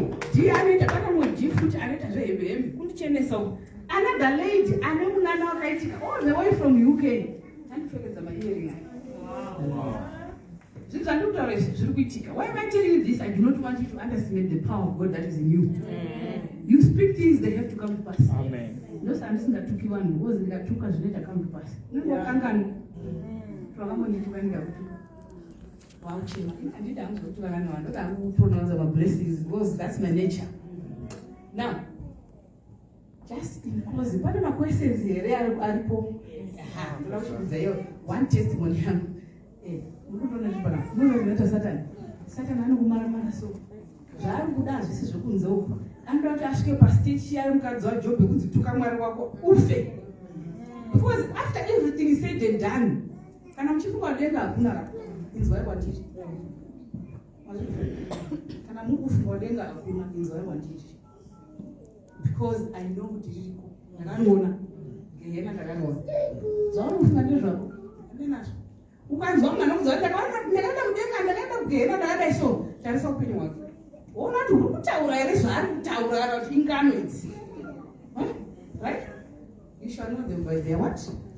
Yes. Now Satan manje atotamba game neni manje aitodzikisira kuti ndimire ndazoroorwa kapaya nejaya manzo zvositaura pastor we got connected so much ndakaroorwa nejaya zvisina kugara ranzi nemusikana waro nhasi anaenda maperiods inini ndiri mvana ndine wangu mwana chandakamuudza ndakamuti kana usingazokwanisi kuda mwana wangu sewako I would rather keep pushing. Urunizwa panapa usanda kupinda mudzimba dzavanhu because you are desperate. When you are desperate, your mind gets clouded and you can't think straight. Yes. Whether wakamuroorwa ati hauna kusaiswa mubhokisi necommunity nesociety kuti you are now a chronic wachemeresa wakurisa straight upenyu hwako huri mumako maMwari ndiwo anoziva kuti iwewe ucharoorwa rini. Pamwe pacho Mwari havatopodi kuti uroorwe, vada kuti you are going to make it in life like that and you will kill that desire to be intimate with a human being. Zviri muBible. Mirira nguva yaMwari usatidzirai vanhu. Ndazoroorwa paya nejaya ryedu saka ndakatononyepa 9 miscarriages. One after the other. Vana vachifira kudumba, vana vavo vachitorwa vachiendwa navo kulebhu vachinzi hapana problem, muchibereko mako muchaiswa muchinzi hamuna problem, murume unoitwa sperm count nesperm quality achinzi hapana problem, asi vanhu vari kungofira muduku 9. After those 9 ndo pandakazobaraka mwana kangu Apostle Kunashi. Saka unofunga ndingasiya mwana wangu ari precious kubara kuya kuzotamba. vamwe vangu vakasvika pakuti grade chiregera hako mwana wangu chidonda chiona ingawani mune mwana because they consider my first daughter kuti ndewavo.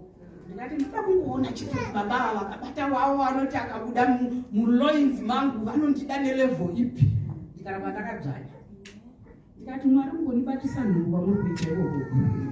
I appreciate you. Nhamo yangu kupindana nayo iri kuita kuti utuke mwari ndeiwo. Muzari kuna vanhu vanotuka mwari kutuka chake chake. Kwete vanobvunza mwari mubvunzo kuti mwana wacho anoti asiwo pandaiiteya nhau dzenyika ino wanga uri kuti sunga chiuno chako ndauda kutaura newe. Kutuka mwari to that point. You know what I would do. Ndaitotakura vana vangu andoudzwa kuti asvika futi kudumbu.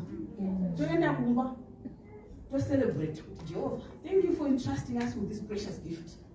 Ndini makazvibvumidza kuti mwana wayo afanira kufamba panyika panapa. Musema nditamubvisa. Pamwe pacho kuti hapeno neFriday inostory yakaone mutombo kuti ukanzi nhasi mwana wacho afira mudumbu. Vanoita kana 3-4 days vasina kumubvisa. Because they really want to be sure because pane kesi yakamboitika. Uchitenderera kudai so uchizati hapana chani chiri kufira. Ende hapana kana mwana wangu one aibuda ega ndakafa kairi ndaita medical patient. When you are out and you are told you stopped breathing, your heart stopped on 2 occasions, and one of them was a tube of pregnancy. Ectopic pregnancy. Right. And not to come on. I would be told on Thursday, one hour up to a no. Right? You end up to change. You are pastor. Which is second. She died the motor.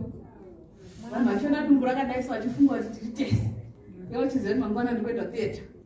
Tichisekera nguma vachidaidza kuti vese vane nhumbu 30, 40, 50, 60 kids were born in my church. Kusoteswa nasaka. Odaidza ndodaidza vanhu. Odaidza wetaraina basi. Sisime tell me to stop if you. Odaidza wetaraina kudai so. Todaidza moto. Vamwe vacho vanenge vari papapa vanhu vanga vasina vana vama7 ma15 years ma12 vane nhungu vacho hallelujah praise the Lord. God is good. And first time mama prayed for me. Labor was so bad. I remember one day it wasn't easy. The most painful one was when Nabauno got right. One of the church members calls me. Mom, I've been told that they need to do C-section. Cesarean section. Can you please pray for my kid, for my baby's clothes? Just in case when they did a baby shower, someone who didn't like me brought me a gift.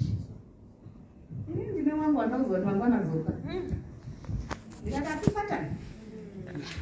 the team. I'm going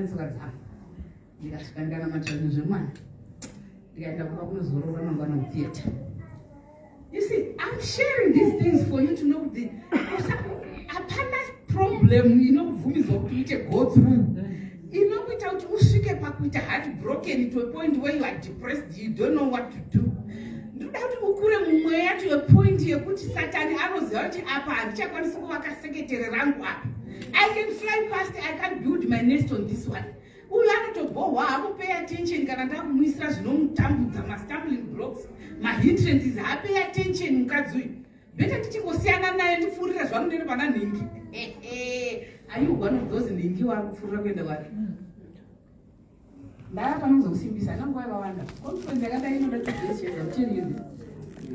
Up and I was sick at chatting and sugar and the ram shingle also. All the garden from this. Which is a true design was very serious. God is serious in life. When we are raising our kids, the Truno pattern change, the job pattern church. The last one, take a the person. One says, but you know, with the no fun who could teach you discipline. Mom is on the permissive parenting. Amen. Do you know to put them at Mama? Because you gave them a gift that was not good enough for their level of maturity. Don't look at the age of your child, check the maturity level of your child. 20 years, you are 40.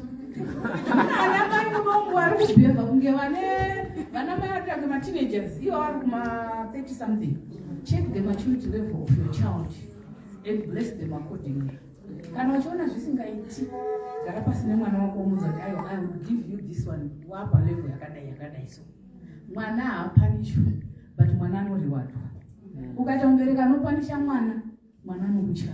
Anoenda akunotaura nani naSIS MELLY rumunetse vasinganatsi kuziva background information yezvekuitika. And then unopa advice yaunofunga, and yet mai vari kuvaziva there's a deeper issue. Now, one thing that I've learned being in the diaspora, be the best friend of your child. Kunze kune makava vanokuwa advice isingaiti kunzoko. Iwo chachiti ndiri mubereki kuZimbabwe ndinoita zvisando. Those are called authoritarian parents. Vaya vanongozikana nekuti vakakudaidza idzigeza maplate, indawa mukapeti makadai so, indawa usakapedza homework, indawa. You are a parent like that, your child is going downhill. Be an authoritative parent wokuti mwana anoziva kuti umwe musi even mubhedhi wangu usina kuwaridzwa. Mama vanouya vangoti naye asikana naye Judy inoshimira. 3 minutes,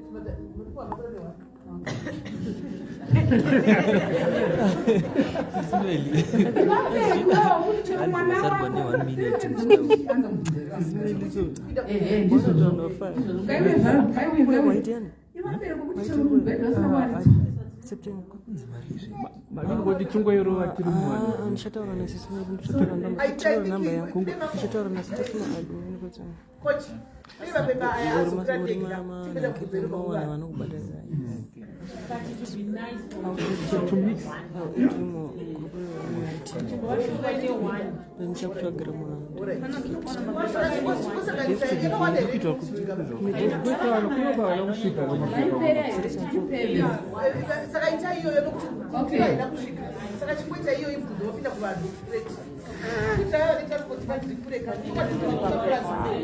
But yakawanda guys.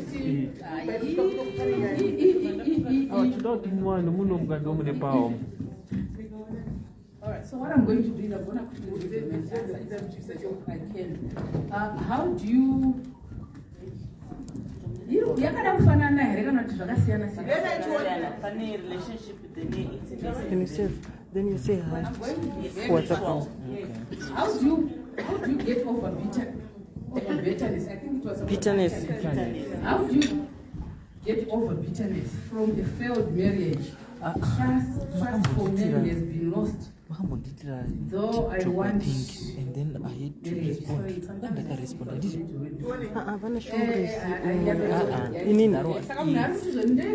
How do I overcome bitterness? Let me tell you something. From my previous marriage. Relationship because I don't want to let me help you very quickly. You are talking a perfect example.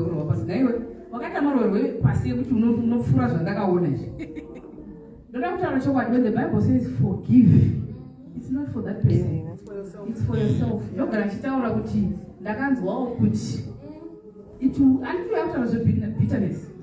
Bitterness, church cooking. Remember, the become 7 days to take this about. Right? Bitterness, it's fermented unforgiveness. Rado ravira ria rakutuka ngomaka hoka short so wakutoimba juterere. Yo ya bitterness. Ausha pana japreza wakuna juterere. Taura ndokuro kubatsira ndine answer. Menya tobatsira kuti ndakambotambura nebitterness kwemakore. Yandaiwa ndegaya isingadeka chanomugezisa yeye. Wakambora yazo kuti mune goimba ausikuda. Ndikaipidze zvinokonzeresa bitterness munguva. Is every failed marriage you also have a 50% in what happened. And the minute you admit putting a new up, the open up. And because of that, I also added to this 4. And the minute you admit yourself and to admit to your victim, as much as we want to play victim, you also admit to your victim kuti asi zvechokwadi ndaike ndakazokangasa apa neapa neapa ndiregererewo, and when they forgive you, bitterness goes. Oh, wow, nice teaching. How do you know you have forgiven? I was forgiven. For you to know you're forgiven, what is your relationship with your in any part of your life? Ukaona kuti ukanzwa kuti more boys. More boys. I'm a taxi for. You want to make organization and I will move them regular.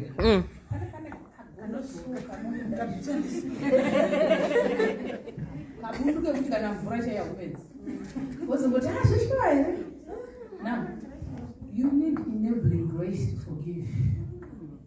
Knowing you are doing it for yourself, and when you are forgiven, you need to know how more boys than Kabundi next time for women's boys, you are with animal 10 tracks. Yes.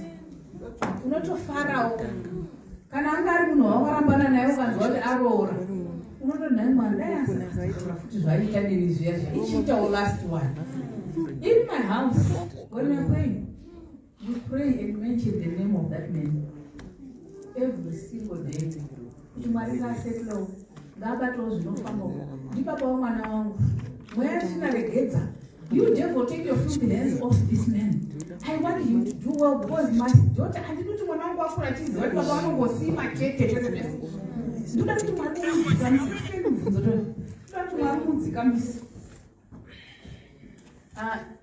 is it, and if I need to stop as well, tell me, is it okay to leave a marriage when you are no longer happy?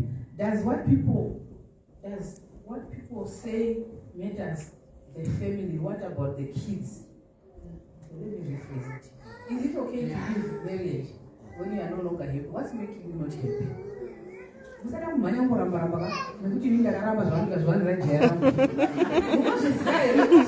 did everything that I did with every fiber of my being. Do you know, as a relationship coach, how many marriages I've restored? How many marriages I've put together? Do the best you can until you know what is really I was. Now I'm going to lose myself trying to restore someone who doesn't care about me. At that point, move on with your life. But do the best you can. Authentic one professional. Let me tell you this.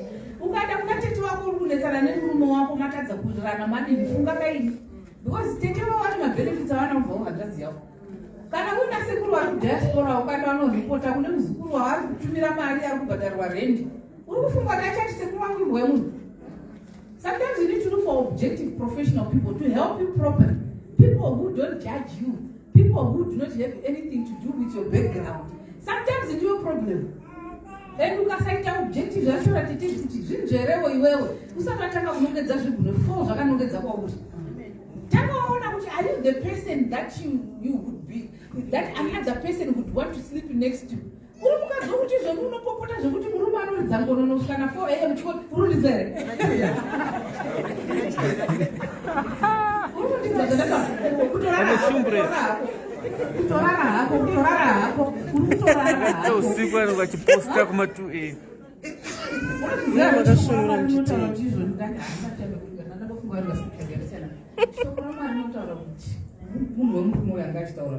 It is better for me to stay on top of the roof and be exposed to every kind of weather. Come rain, come thunder, come sunshine, come freezing, come what. That is in the same house with a lady wife. Maridi akati and the Bible says in Proverbs 18 verse 22. He who finds a good wife, not just a wife. He who finds a good wife has found favor of God. Saka, is this a good wife? A good wife doesn't start the day you take off your clothes at the honeymoon. It starts from the day you say, I will give you my girlfriend. You are saying so, but you should see a wife, a good one. And then God sees the end of things from the beginning. He will now backtrack with you and begin to take you step by step to with step by step until you accomplish that wife material.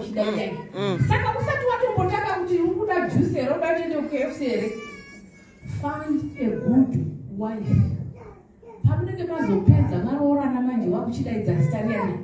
Favor, I can have good wife. Favor change here, no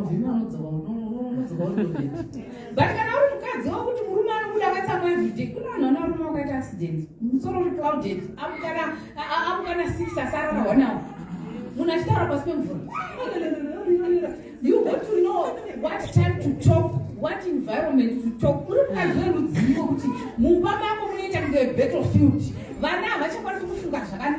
Kids are not doing well at school. Things are going down, everyone's confused.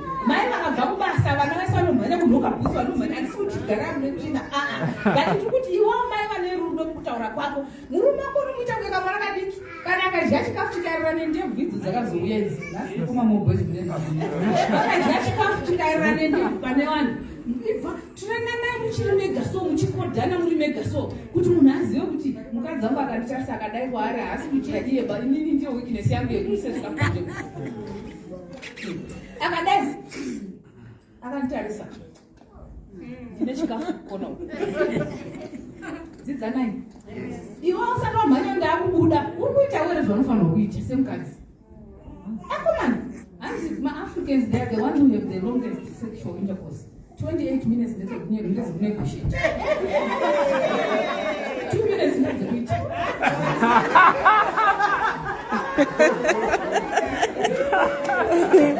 Are you not pushing that man away? Are you not pushing that man? How am I kept down and only register? You register, you're going to have a kappa. And now I register, and now he's got finish. Look at him. Thank you.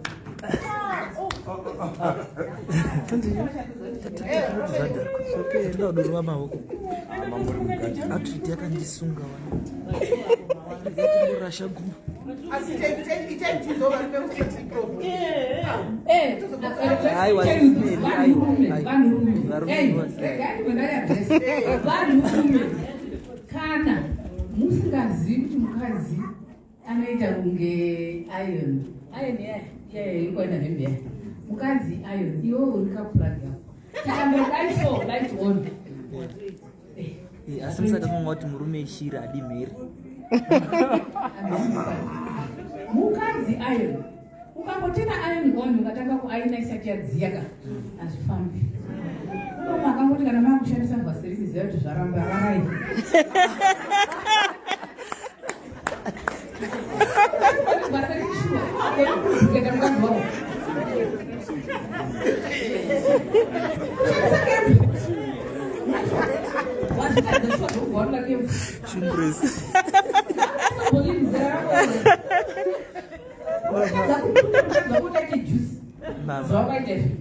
Now, just unresolved issues, unforgiveness, bitterness, negligence, neglectfully treating the wound of my people and then story. Yeah.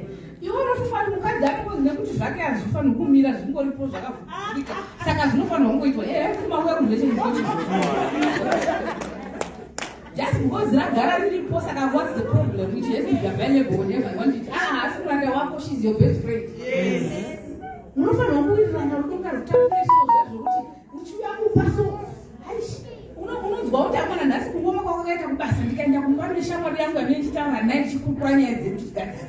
before you know it, out of massage. Before you know it, out of present physically, but mentally and psychologically absent. And you expect that woman to be juicing the whole of Hollis.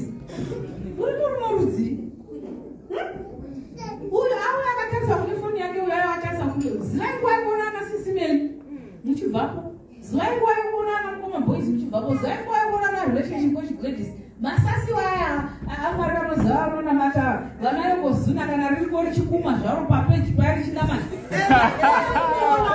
zako yakuona nekwa kuzoti my husband is here now kuna programs no manga cha recorded so kwa intimate naye una nalisa kana yakajiswa zvinhu ndakazona kumafranga andakajiswa rino rapachisa zona rakamanikidzwa irazimbia riri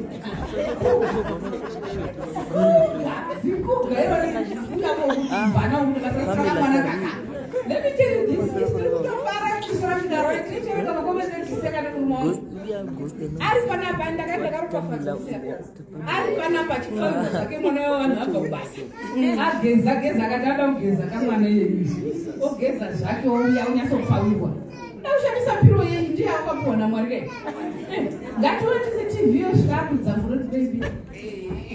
Last time, let's go see.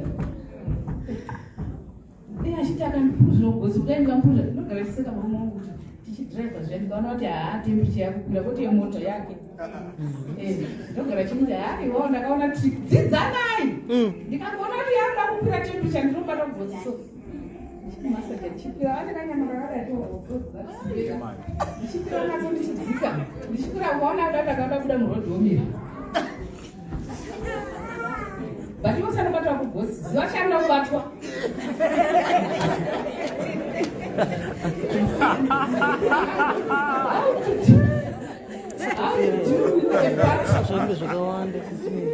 How to deal with the pan? No, Obama. I can't have a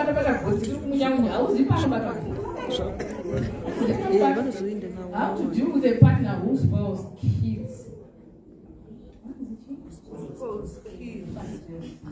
How to deal with a partner who spoils kids? If I try to be strict to an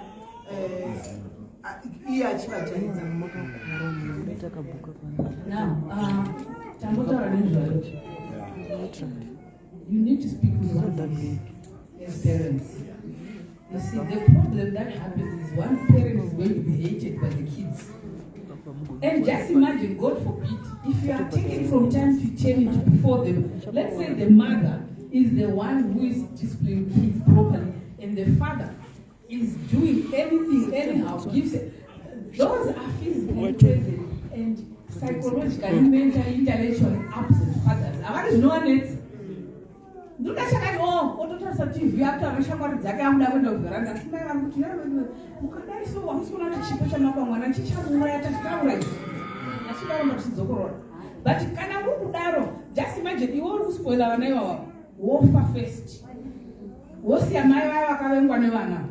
Do you think they're going to listen to this man? No, it's not right now. I'm saying you're going to banana. Put on the Nation one can name because they hate the mom, not because the mom is bad. Because there is some team, you are not one flesh. Not tomorrow, you are one flesh for nothing. One flesh is one flesh, not my better half. You are one flesh. Not out better half because of your hardness of heart. You don't separate you. Tower voice one. Manaka Zoti and Mama. Can I let you know? You can have the same. I had a situation, I had a client that we USA. You're going to Vanava to a true Lachakat, Namai, Mara, no, I for the Baba was. Put it up with them, Lachakat. What's our second hour? She's an idiot. Who's our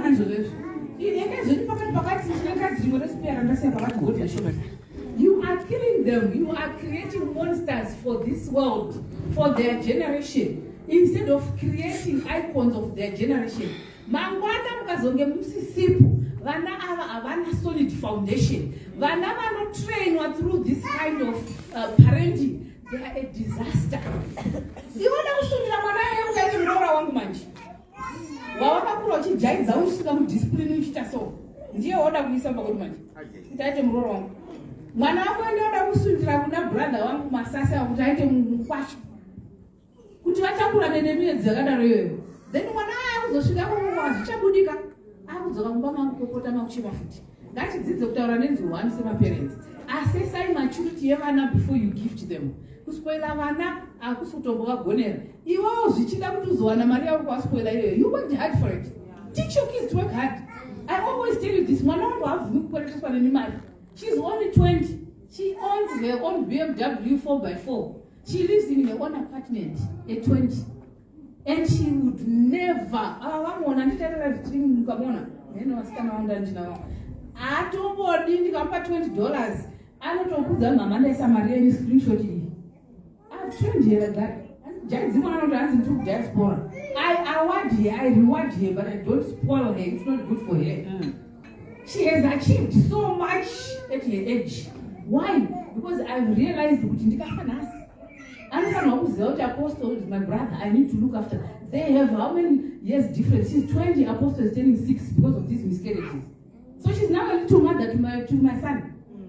As I was there, she quit. Right now I'm not there. But I wasn't because of the age. She would drive. Let me take you for lunch. Let's go for dinner, Gogo. I'm gonna take you for a ride. I'm bringing you this, and she sends me videos.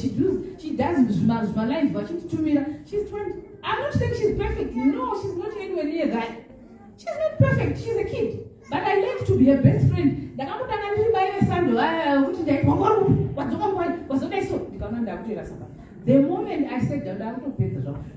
I sat down and I decided to have a family meeting, this is something that I use in my coaching. It's summer family meeting. Also, but you know coach, I'm a feminist. You'll be shocked at how much disgusting you are to them.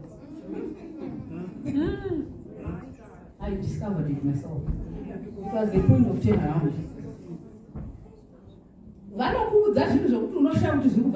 When you are now being objective, the way I talk to you when I'm angry, the way I ask you to do the dishes, the way I call you when you are with your friends, how do you feel? I don't think I know what you're about. Well, dear children, I'm closer to no one. I don't go, we are to put them home because sometimes I don't go because they are disgusting. I'm not good at it. You know what? Some of these parents, they're pushing and doing. One was a terror, one to be able to. One of the phone, one of the message, but just this is okay. I said, hi, mommy, hi, daddy. Doing dishes. I said, room, I can show you that I have. Zimba dishes, I live very much easy. That's cheetah cocaine. And at this point now, one down put a phone, and this is my right. You are invading my privacy. But when the court is I'm talking. Why? Because Wakamure Gerera. We train on Wamana, Netflix. We train on Wamana, internet. Pornography, why do you file? All of master better, all of my rooms.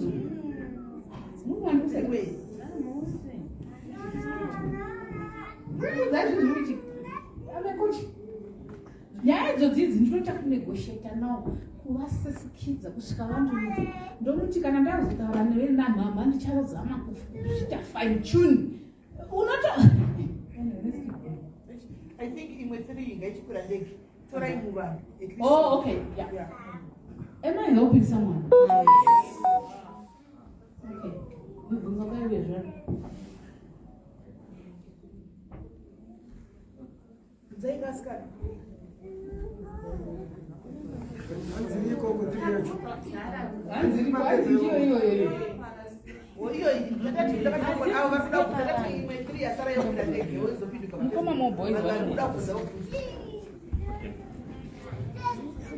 Coach, thank you very much for the presentation.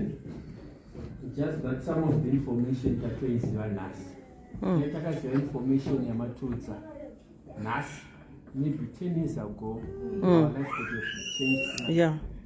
Like I regret because I also did a lot of blunders in life.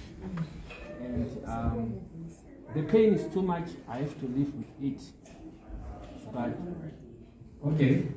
Yeah, the pain is permanent, but thank you very much for the presentation. I also want to add to men and to women. Counseling is very important and is needed. I think counseling could have assisted me, but in the right hand, anything and so on. And the time that I was supposed to have gone for counseling, I was resistant. The time that I was begging it, pleading it, and the door was closed. And then the last point in there, I still believe that the world is neglecting men, not women. There is much awareness and they are neglecting us as men. Not understanding the pain that the women are going through, as men we are also experiencing that. The reason why I'm saying, if you check my organization,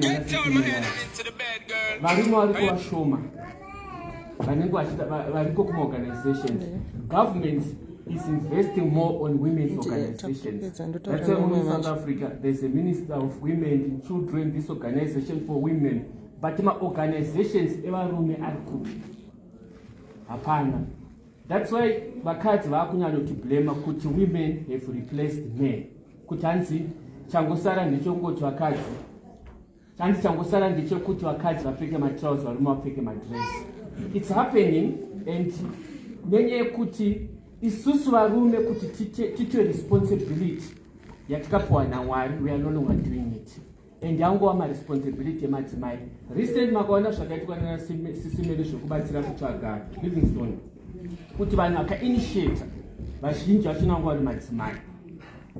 Pamwe pachono even families whereby men are needed, we are not standing. Pamwe pachona musanyanya kuti blame kuti haiwa varume vamazuva ano kuZimbabwe havadhonzi havana pfungwa chichi. It's because we are not being empowered. I wish the investment iri kuiswa kumadzimai, kuma-organizations, yaitwa the same kwatiri varume. Pamwe pachona you can't comment pa social media. Zvauri kufungwa pamwe pachona muri kunazoona vakadzi kuti muri mukadzi akabhaisa. But murume wakada kungotaura something, they start attacking. So the same pain that the women are getting, we are also experiencing that. But we are not getting support as men. We've lost credibility.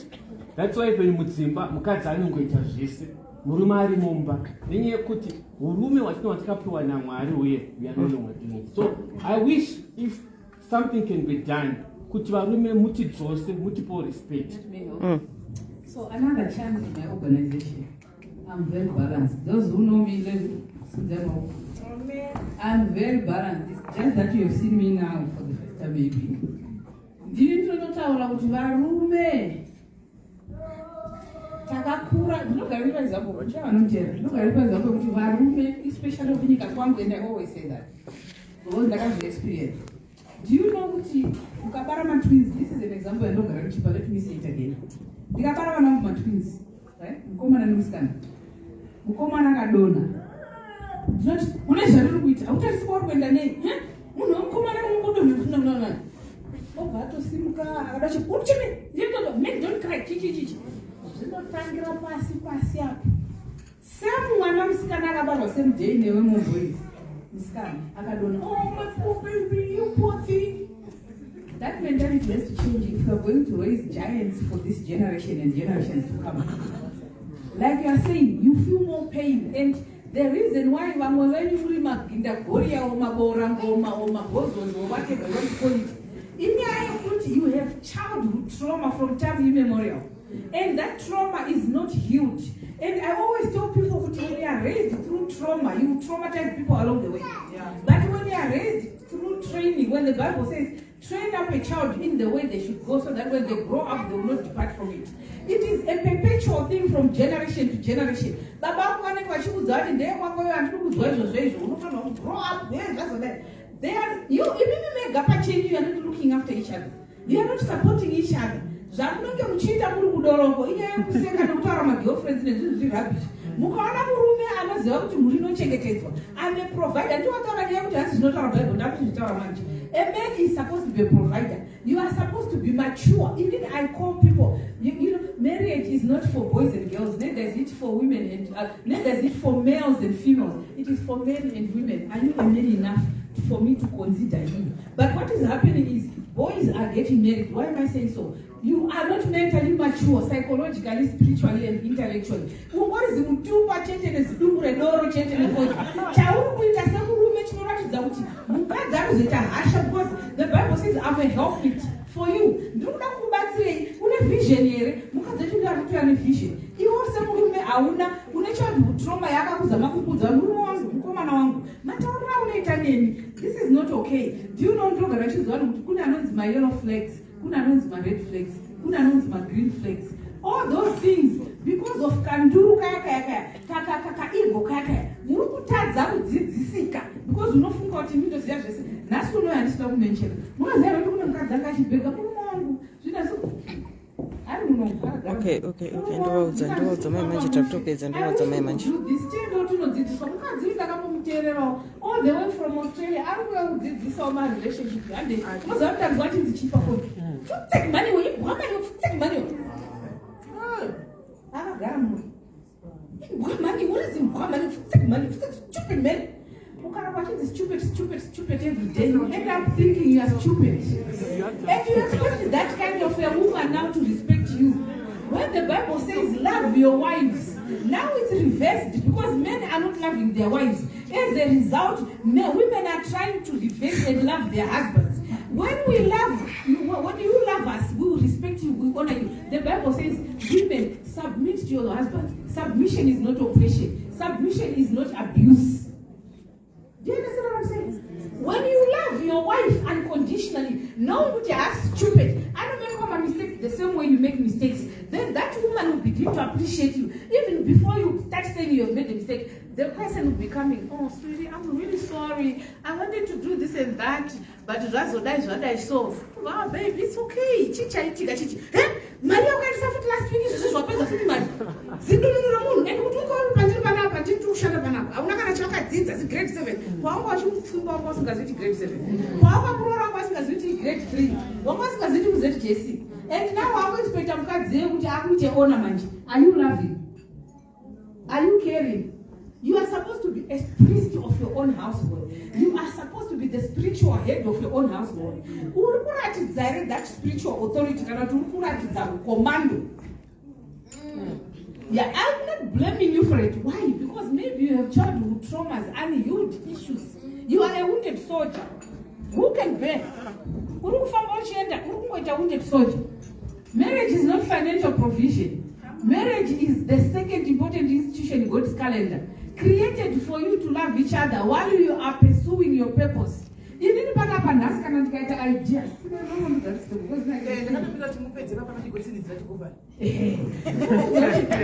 Samar. You know, I don't want to share a testimony. There's one time we pray together, we do things together, right, with my husband. There's one time, because he's a spiritual authority. Because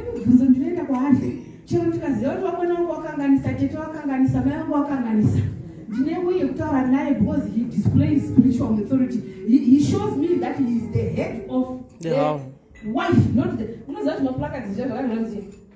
man is the head of the house. No, the Bible says the man is the head of the wife. Huh?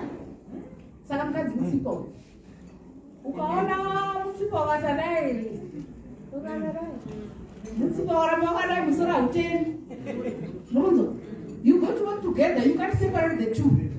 For you to get where you are going. But now my business opportunities are nowhere, so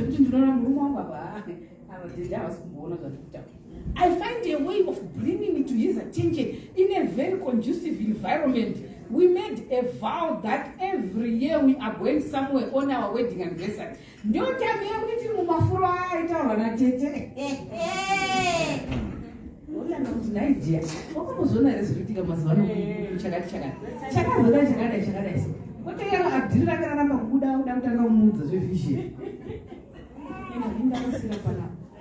Thank you.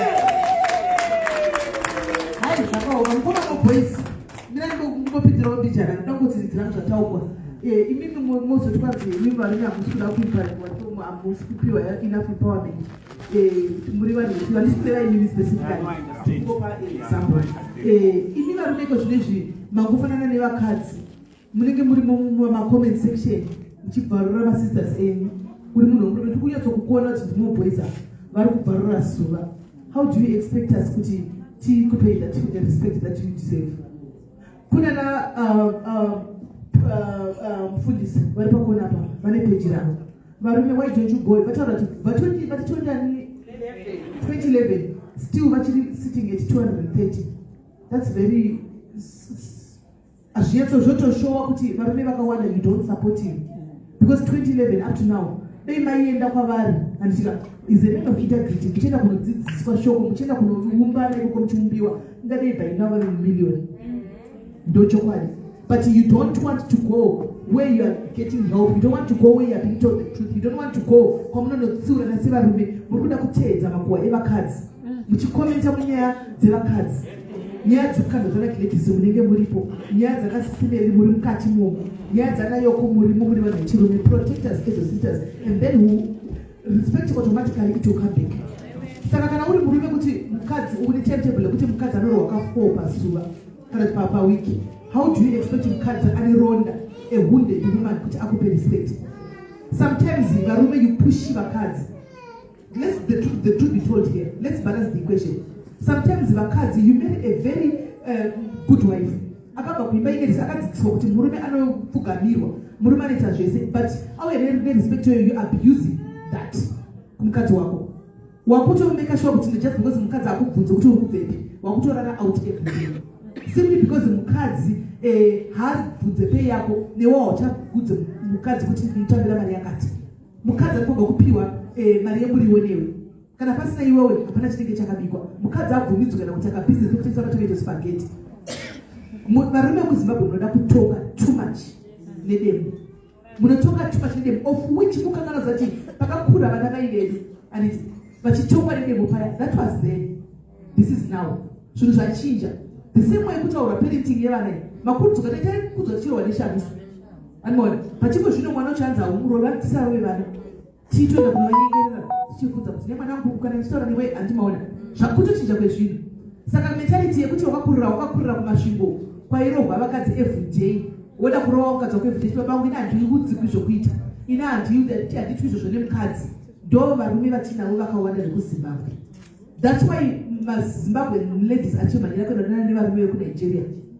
Kana neno kune dzimwe nyika uko. Nokuti varume vekuZimbabwe vanonzi they are not romantic.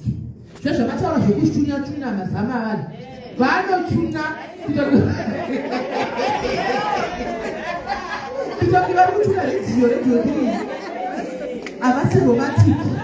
Nyange vefugunte hapasisina romantic iripo. Mukadzi atanga kutamboona iyi. Ndaitogara ndichiona papeji vangu kuti vakadzi varume imbotambewo nevakadzi venyu. Imi vakadzi siyanaiwo nezvokungoti pane mwana kutomupa chimusasa mumarriage kuti ndakonza ini handichaiti zvandaimboita ndikudhara. Marriage andika it's a two-way street. Anditi munosangana pakati. Mamisanisidzo atogara anotorepo anotowanikwa, but you compromise sometimes. Tamai muchiwirirana muchikanda mapilo mapilo wati aya game muchitemana nemapilo muchimbomhanyisana mumba muchidii tikataura ndichiudza vakadzi kuti haizanenge achitofungwa chijoko vanenge vachiseka. Ndichitaura kuti murume nokati imboita chigame kuti ati hakuna kana social media ukamhanya muri magara kuosvika wamhanya kumhanya andonditorerawo ngere mufundisi wamhanya kuti muri maosvika kuti bhuu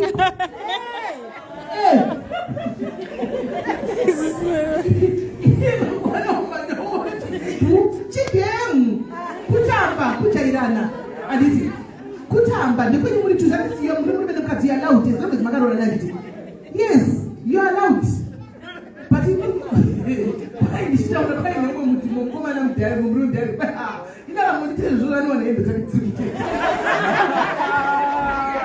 ndaberekwa iwe kuonesana iya kutoti hembe dzinopinda kugeti. Saka anoona kuti mumba vacho varume they are no longer being vari romantic kumagirlfriend kunze. Girlfriend inenge ichimupreza zvisikaiti kuti upi handigoni naye, but mumba mukadzi mangogarira vana rangove zita rekuti Mrs. But the truth of the matter is rudo chego mafeelings amusisina akafa. Mafeelings akabari kunze ndo zvinozotuma vakadzi kuti abareke. Nokuti mumba akungonzi akachuniwa baba voti tichifugunde zvatopera. Anona one day anongopinzwa anzi temptation dziri panistendero one panonga temptation iyi akanoona nevanona dzabva kutsoka kusvika kumusoro kwako zvatovharana. And manje the same parties varume hamugoni kuaccepta kana kugamuchira mukabata vakadzi kuti vatambareke. And munobva matofa kupinda mudepression cheche. Isi vakadzi anotombokurega inyora let's work things out tichimbokangama imi hamuzvigone manje. Saka kuti zvimbobhara zvingove fair. Treat your wife like a queen. She will automatically also treat you like a king that you are. Anditi ngatisangane pakati kwete kuda kutonga nedemo.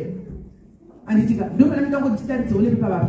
Asi ndokuda iko zvinoti nguva yedu yafamba itimuka kutaura. I so wish you next time kana muri kuuya anti-Gladys beta mutangana 10 makusende so that chance yazivarisa rakwana iko zvinoita kuti machore transport kuita vamwe vasina vayo. Otherwise panga vachinakidza naye munobvumirana neni.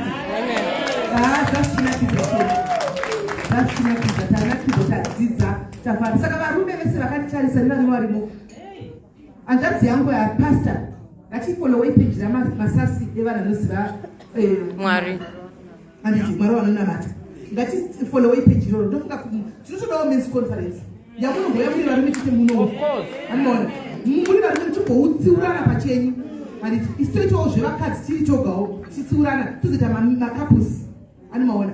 So ndio mapeji ekufolowa pane kufolowa kumwe kwega kusina kana nebasa rokuti unohotspota ruvengo wodzidzira kuita unhu wanga usina kutisomba kwenyu handiti ndio mapeji ekufolowa. Yeah, I can't hold it. Okay. Yeah, you know what? Thank you very much for everything. The most important thing, I really so wish, if these things are taught in church. People are taught the Bible only. And our families are dying. But to be honest with you, people are getting married, they are not being taught these things. And they enter into marriage. Yet they say where there is learning, there is mentally development. People are dying because we like these things. I pray that these things, most of our pastors must realize that when children are about to get married, they must be taught such things so that we know how to function in our own marriages. So that we enjoy our marriage. So that we can stand the test of times. Please. Amen. Right, that's a very valid point. Anzi zvina zvakadai ngazviitwe kumachechi. Nyaya dzakadai vafundisi muri mwere tina vafundisi vari pakati pedu besides mufundisi wakumbera tine vamwe here kati. Do we have pastors in the house? Tine 2 pane vamwe here. Vafundisi tinokumbirawo kuti mudzidzise zvinhu zvakadai kumachechi. Kana maona timi muri kuti kana tidanei tiuyeko kumachechi tinouyako. Ini chechi indopinda chechi yemuno indopinda chechi dzemadzano yemuno dzematswani kwotozikanwa kuti kune 1 muZimbabwe. Kana when it comes kunyaya dzenyu dzakadai so ndini tinopiwa pulpit and they know. I'm sure my bishop wangu vakachasa varaiva because havadzoshoda vanojoinza macomments but vanenge varimo. She knows. Chero kaitwa kumwe vanoinvaitwa kuti ainatutadza ini handi ndinenge ndiri representative yavo ikoko. Andimona. Saka ngazvidzidziswa vachechi kwete kuti vafundisi mungoramba muchingoti kwanzi mwana ngaachiti kumbandukuro wevhidheko napachingoshingira. Ndizvo zvimwe zviri kukuwadza vana izvi. Shingirira ndozvinoita dzipa. Shingirira ndozvinoita marriage kusvikira azofa ave mubodibig. Saka ndozvinhu zvoda kudzidziswa. It's time for you guys vakumachechi kuti mutaure chokwadi. Kwete kungoramba muchingodzidza dzidziso dzakare dzanambuya nehanda muchingodzidzosa mukati moupenyu hwevana iko zvino vana vari kufawo mumamarriage izvo. Andimaona. So yeah, I think ndipapo. So tinoda kutenda vedu weye nekuya kwenyu mese kwavaita ndichiti mabhuku aripo musakangani vanzi 350 mabhuku another chance riripo and then from dating and courtship to maintaining a peaceful marriage andika zviripo aripo zvakare. So izvi zvakare musi wa 10 September zvakare tinenge tine high tea diaries patinenge tichikontinya nezvinhu zvasirwa panzira patinenge tichifambirira mberi tichienda mberi. Saka tinokudaidzai vese kuti musi wa 10 September muke muripo kuhaiti iyo ya 10 September ye diaries but before ye diaries musi wa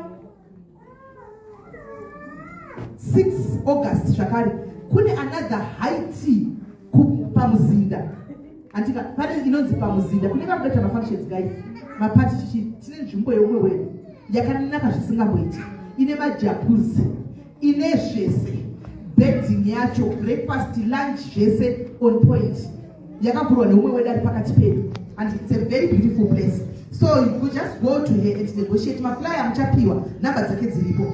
Iyi haiti ndemuswa 6 andika pamuzinda Captain Park andika saka chapa maflyer anditi so mweta get in touch mo batana chinechi ndiva maflyer tinenge tiriko because nditori futi speaker ikoko zuva ringariko. I hope tichakonja muchadzidza zvakawanda gore rino but chati kune iye pamuzinda tikuzoti kune kudayariza dzinenge dzazara dziri saka muchapiwa maflyer ngatisapotei tisapota totangira pano andika imo mukati menyu mune mabusiness people arimo businessmen and business women anditi usati waenda make sure taura nemumwe munhu find out kuti munhu yakuita nezvei torawo contact yemunhu iyeye so that ubatsirikane iwewe pamwe zviri kuramba business ukukona sika padiki diki bvunza umwe munhu kuti iwe ukumuita nezveimi unogona kutoona chi line ngatimboitai zvokuti titsvage mari timbosiya kutsvaga nyaya dzevanhu titsvage mari nyaya dzevana dzina dzinotipa ndochokwadi hatikupikana cent unotopesera tove corrupt. You corrupt your mind.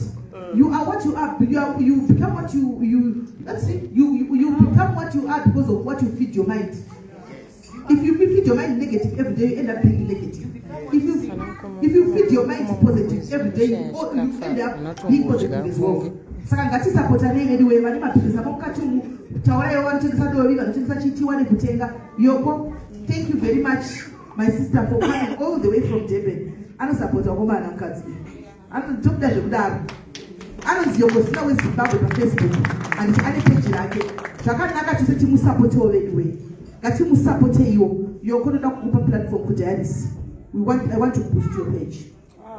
Kuda kubusta page yako. I think ndine chipo chekuti ndinosimudza vanhu mubva masuka kuenda kure kudarika kasi ndida kusimudza.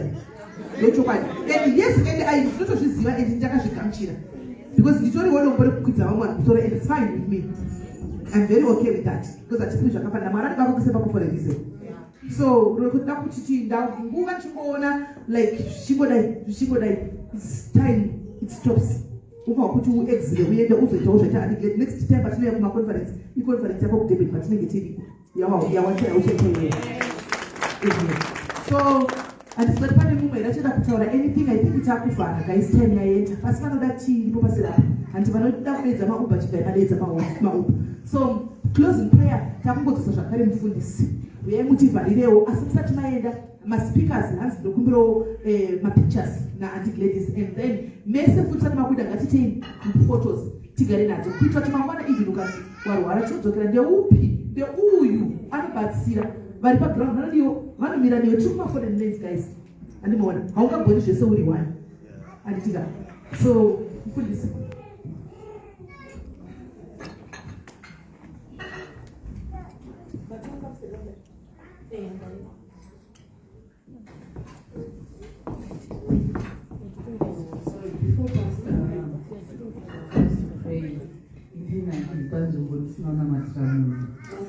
So, Pastor Rasha, I think it's there. Pastor, we are not going to wait for that. So I want to explain something. You are not supposed to wait for that. Okay? So after group photo, those who want to go, you are free to go. But those who are going to away panapa I would have been some transfers, humanity, kune vanhu vane vanhasi vakarorana nevarume wavo vari kuda kudzoka kuti ndinoti vavage varume wavo ndinotisei anotodii kune umwe munhu ari kufanira unobata mwana wake zvinhu zvichinja matestimony guri kuaona what happened in Gabriel restaurant so anenge takuenda you are free to go but tapedza zvese izvi I need to pray for someone tivareso tinamati muri mwari unogona muri mwari usinganyadzisa muri mwari unomirana vanhu vake chishuwo chedu baba vedu kuti upenyu hwedu uchinje dzimba dzedu dzigomira baba tinokutendai zita raJesu ndinonamata baba vedu kuti wese asvika pano agodzokera achipupura kuti zviripo zvandakafambira ndinonamata baba muzita raJesu kuti pataakuparadzana tichengetedzei baba mumigwagwa batai motikari dzedu dzisvike kudzimba dzedu zvakanaka ndinorayira mweya wekubirwa ndinorayira mweya wekufirwa nemotokari mudzikwako kuti hauna simba nezita raJesu baba ndinonamata kunyange vauya pano vari kutarisira kubva kugamuchira kwamuri pavachanyengetererwa baba vatogamuchira kare nezita raJesu vatogamuchira kare nezita raJesu ndinokutendai mweya mutsvene kuti tikaungana usiku tinounganira pasina mazviita nekuswera nesu mazviita nekuva nesu tinoti kuonedzai chiori Jesu rudo rwamwari baba nekuwadzana kwamweya mutsvene zvigare nesu mazuva ose oupenyu hwedu zita rababa remwanakomana neremweya mutsvene amen. God bless you.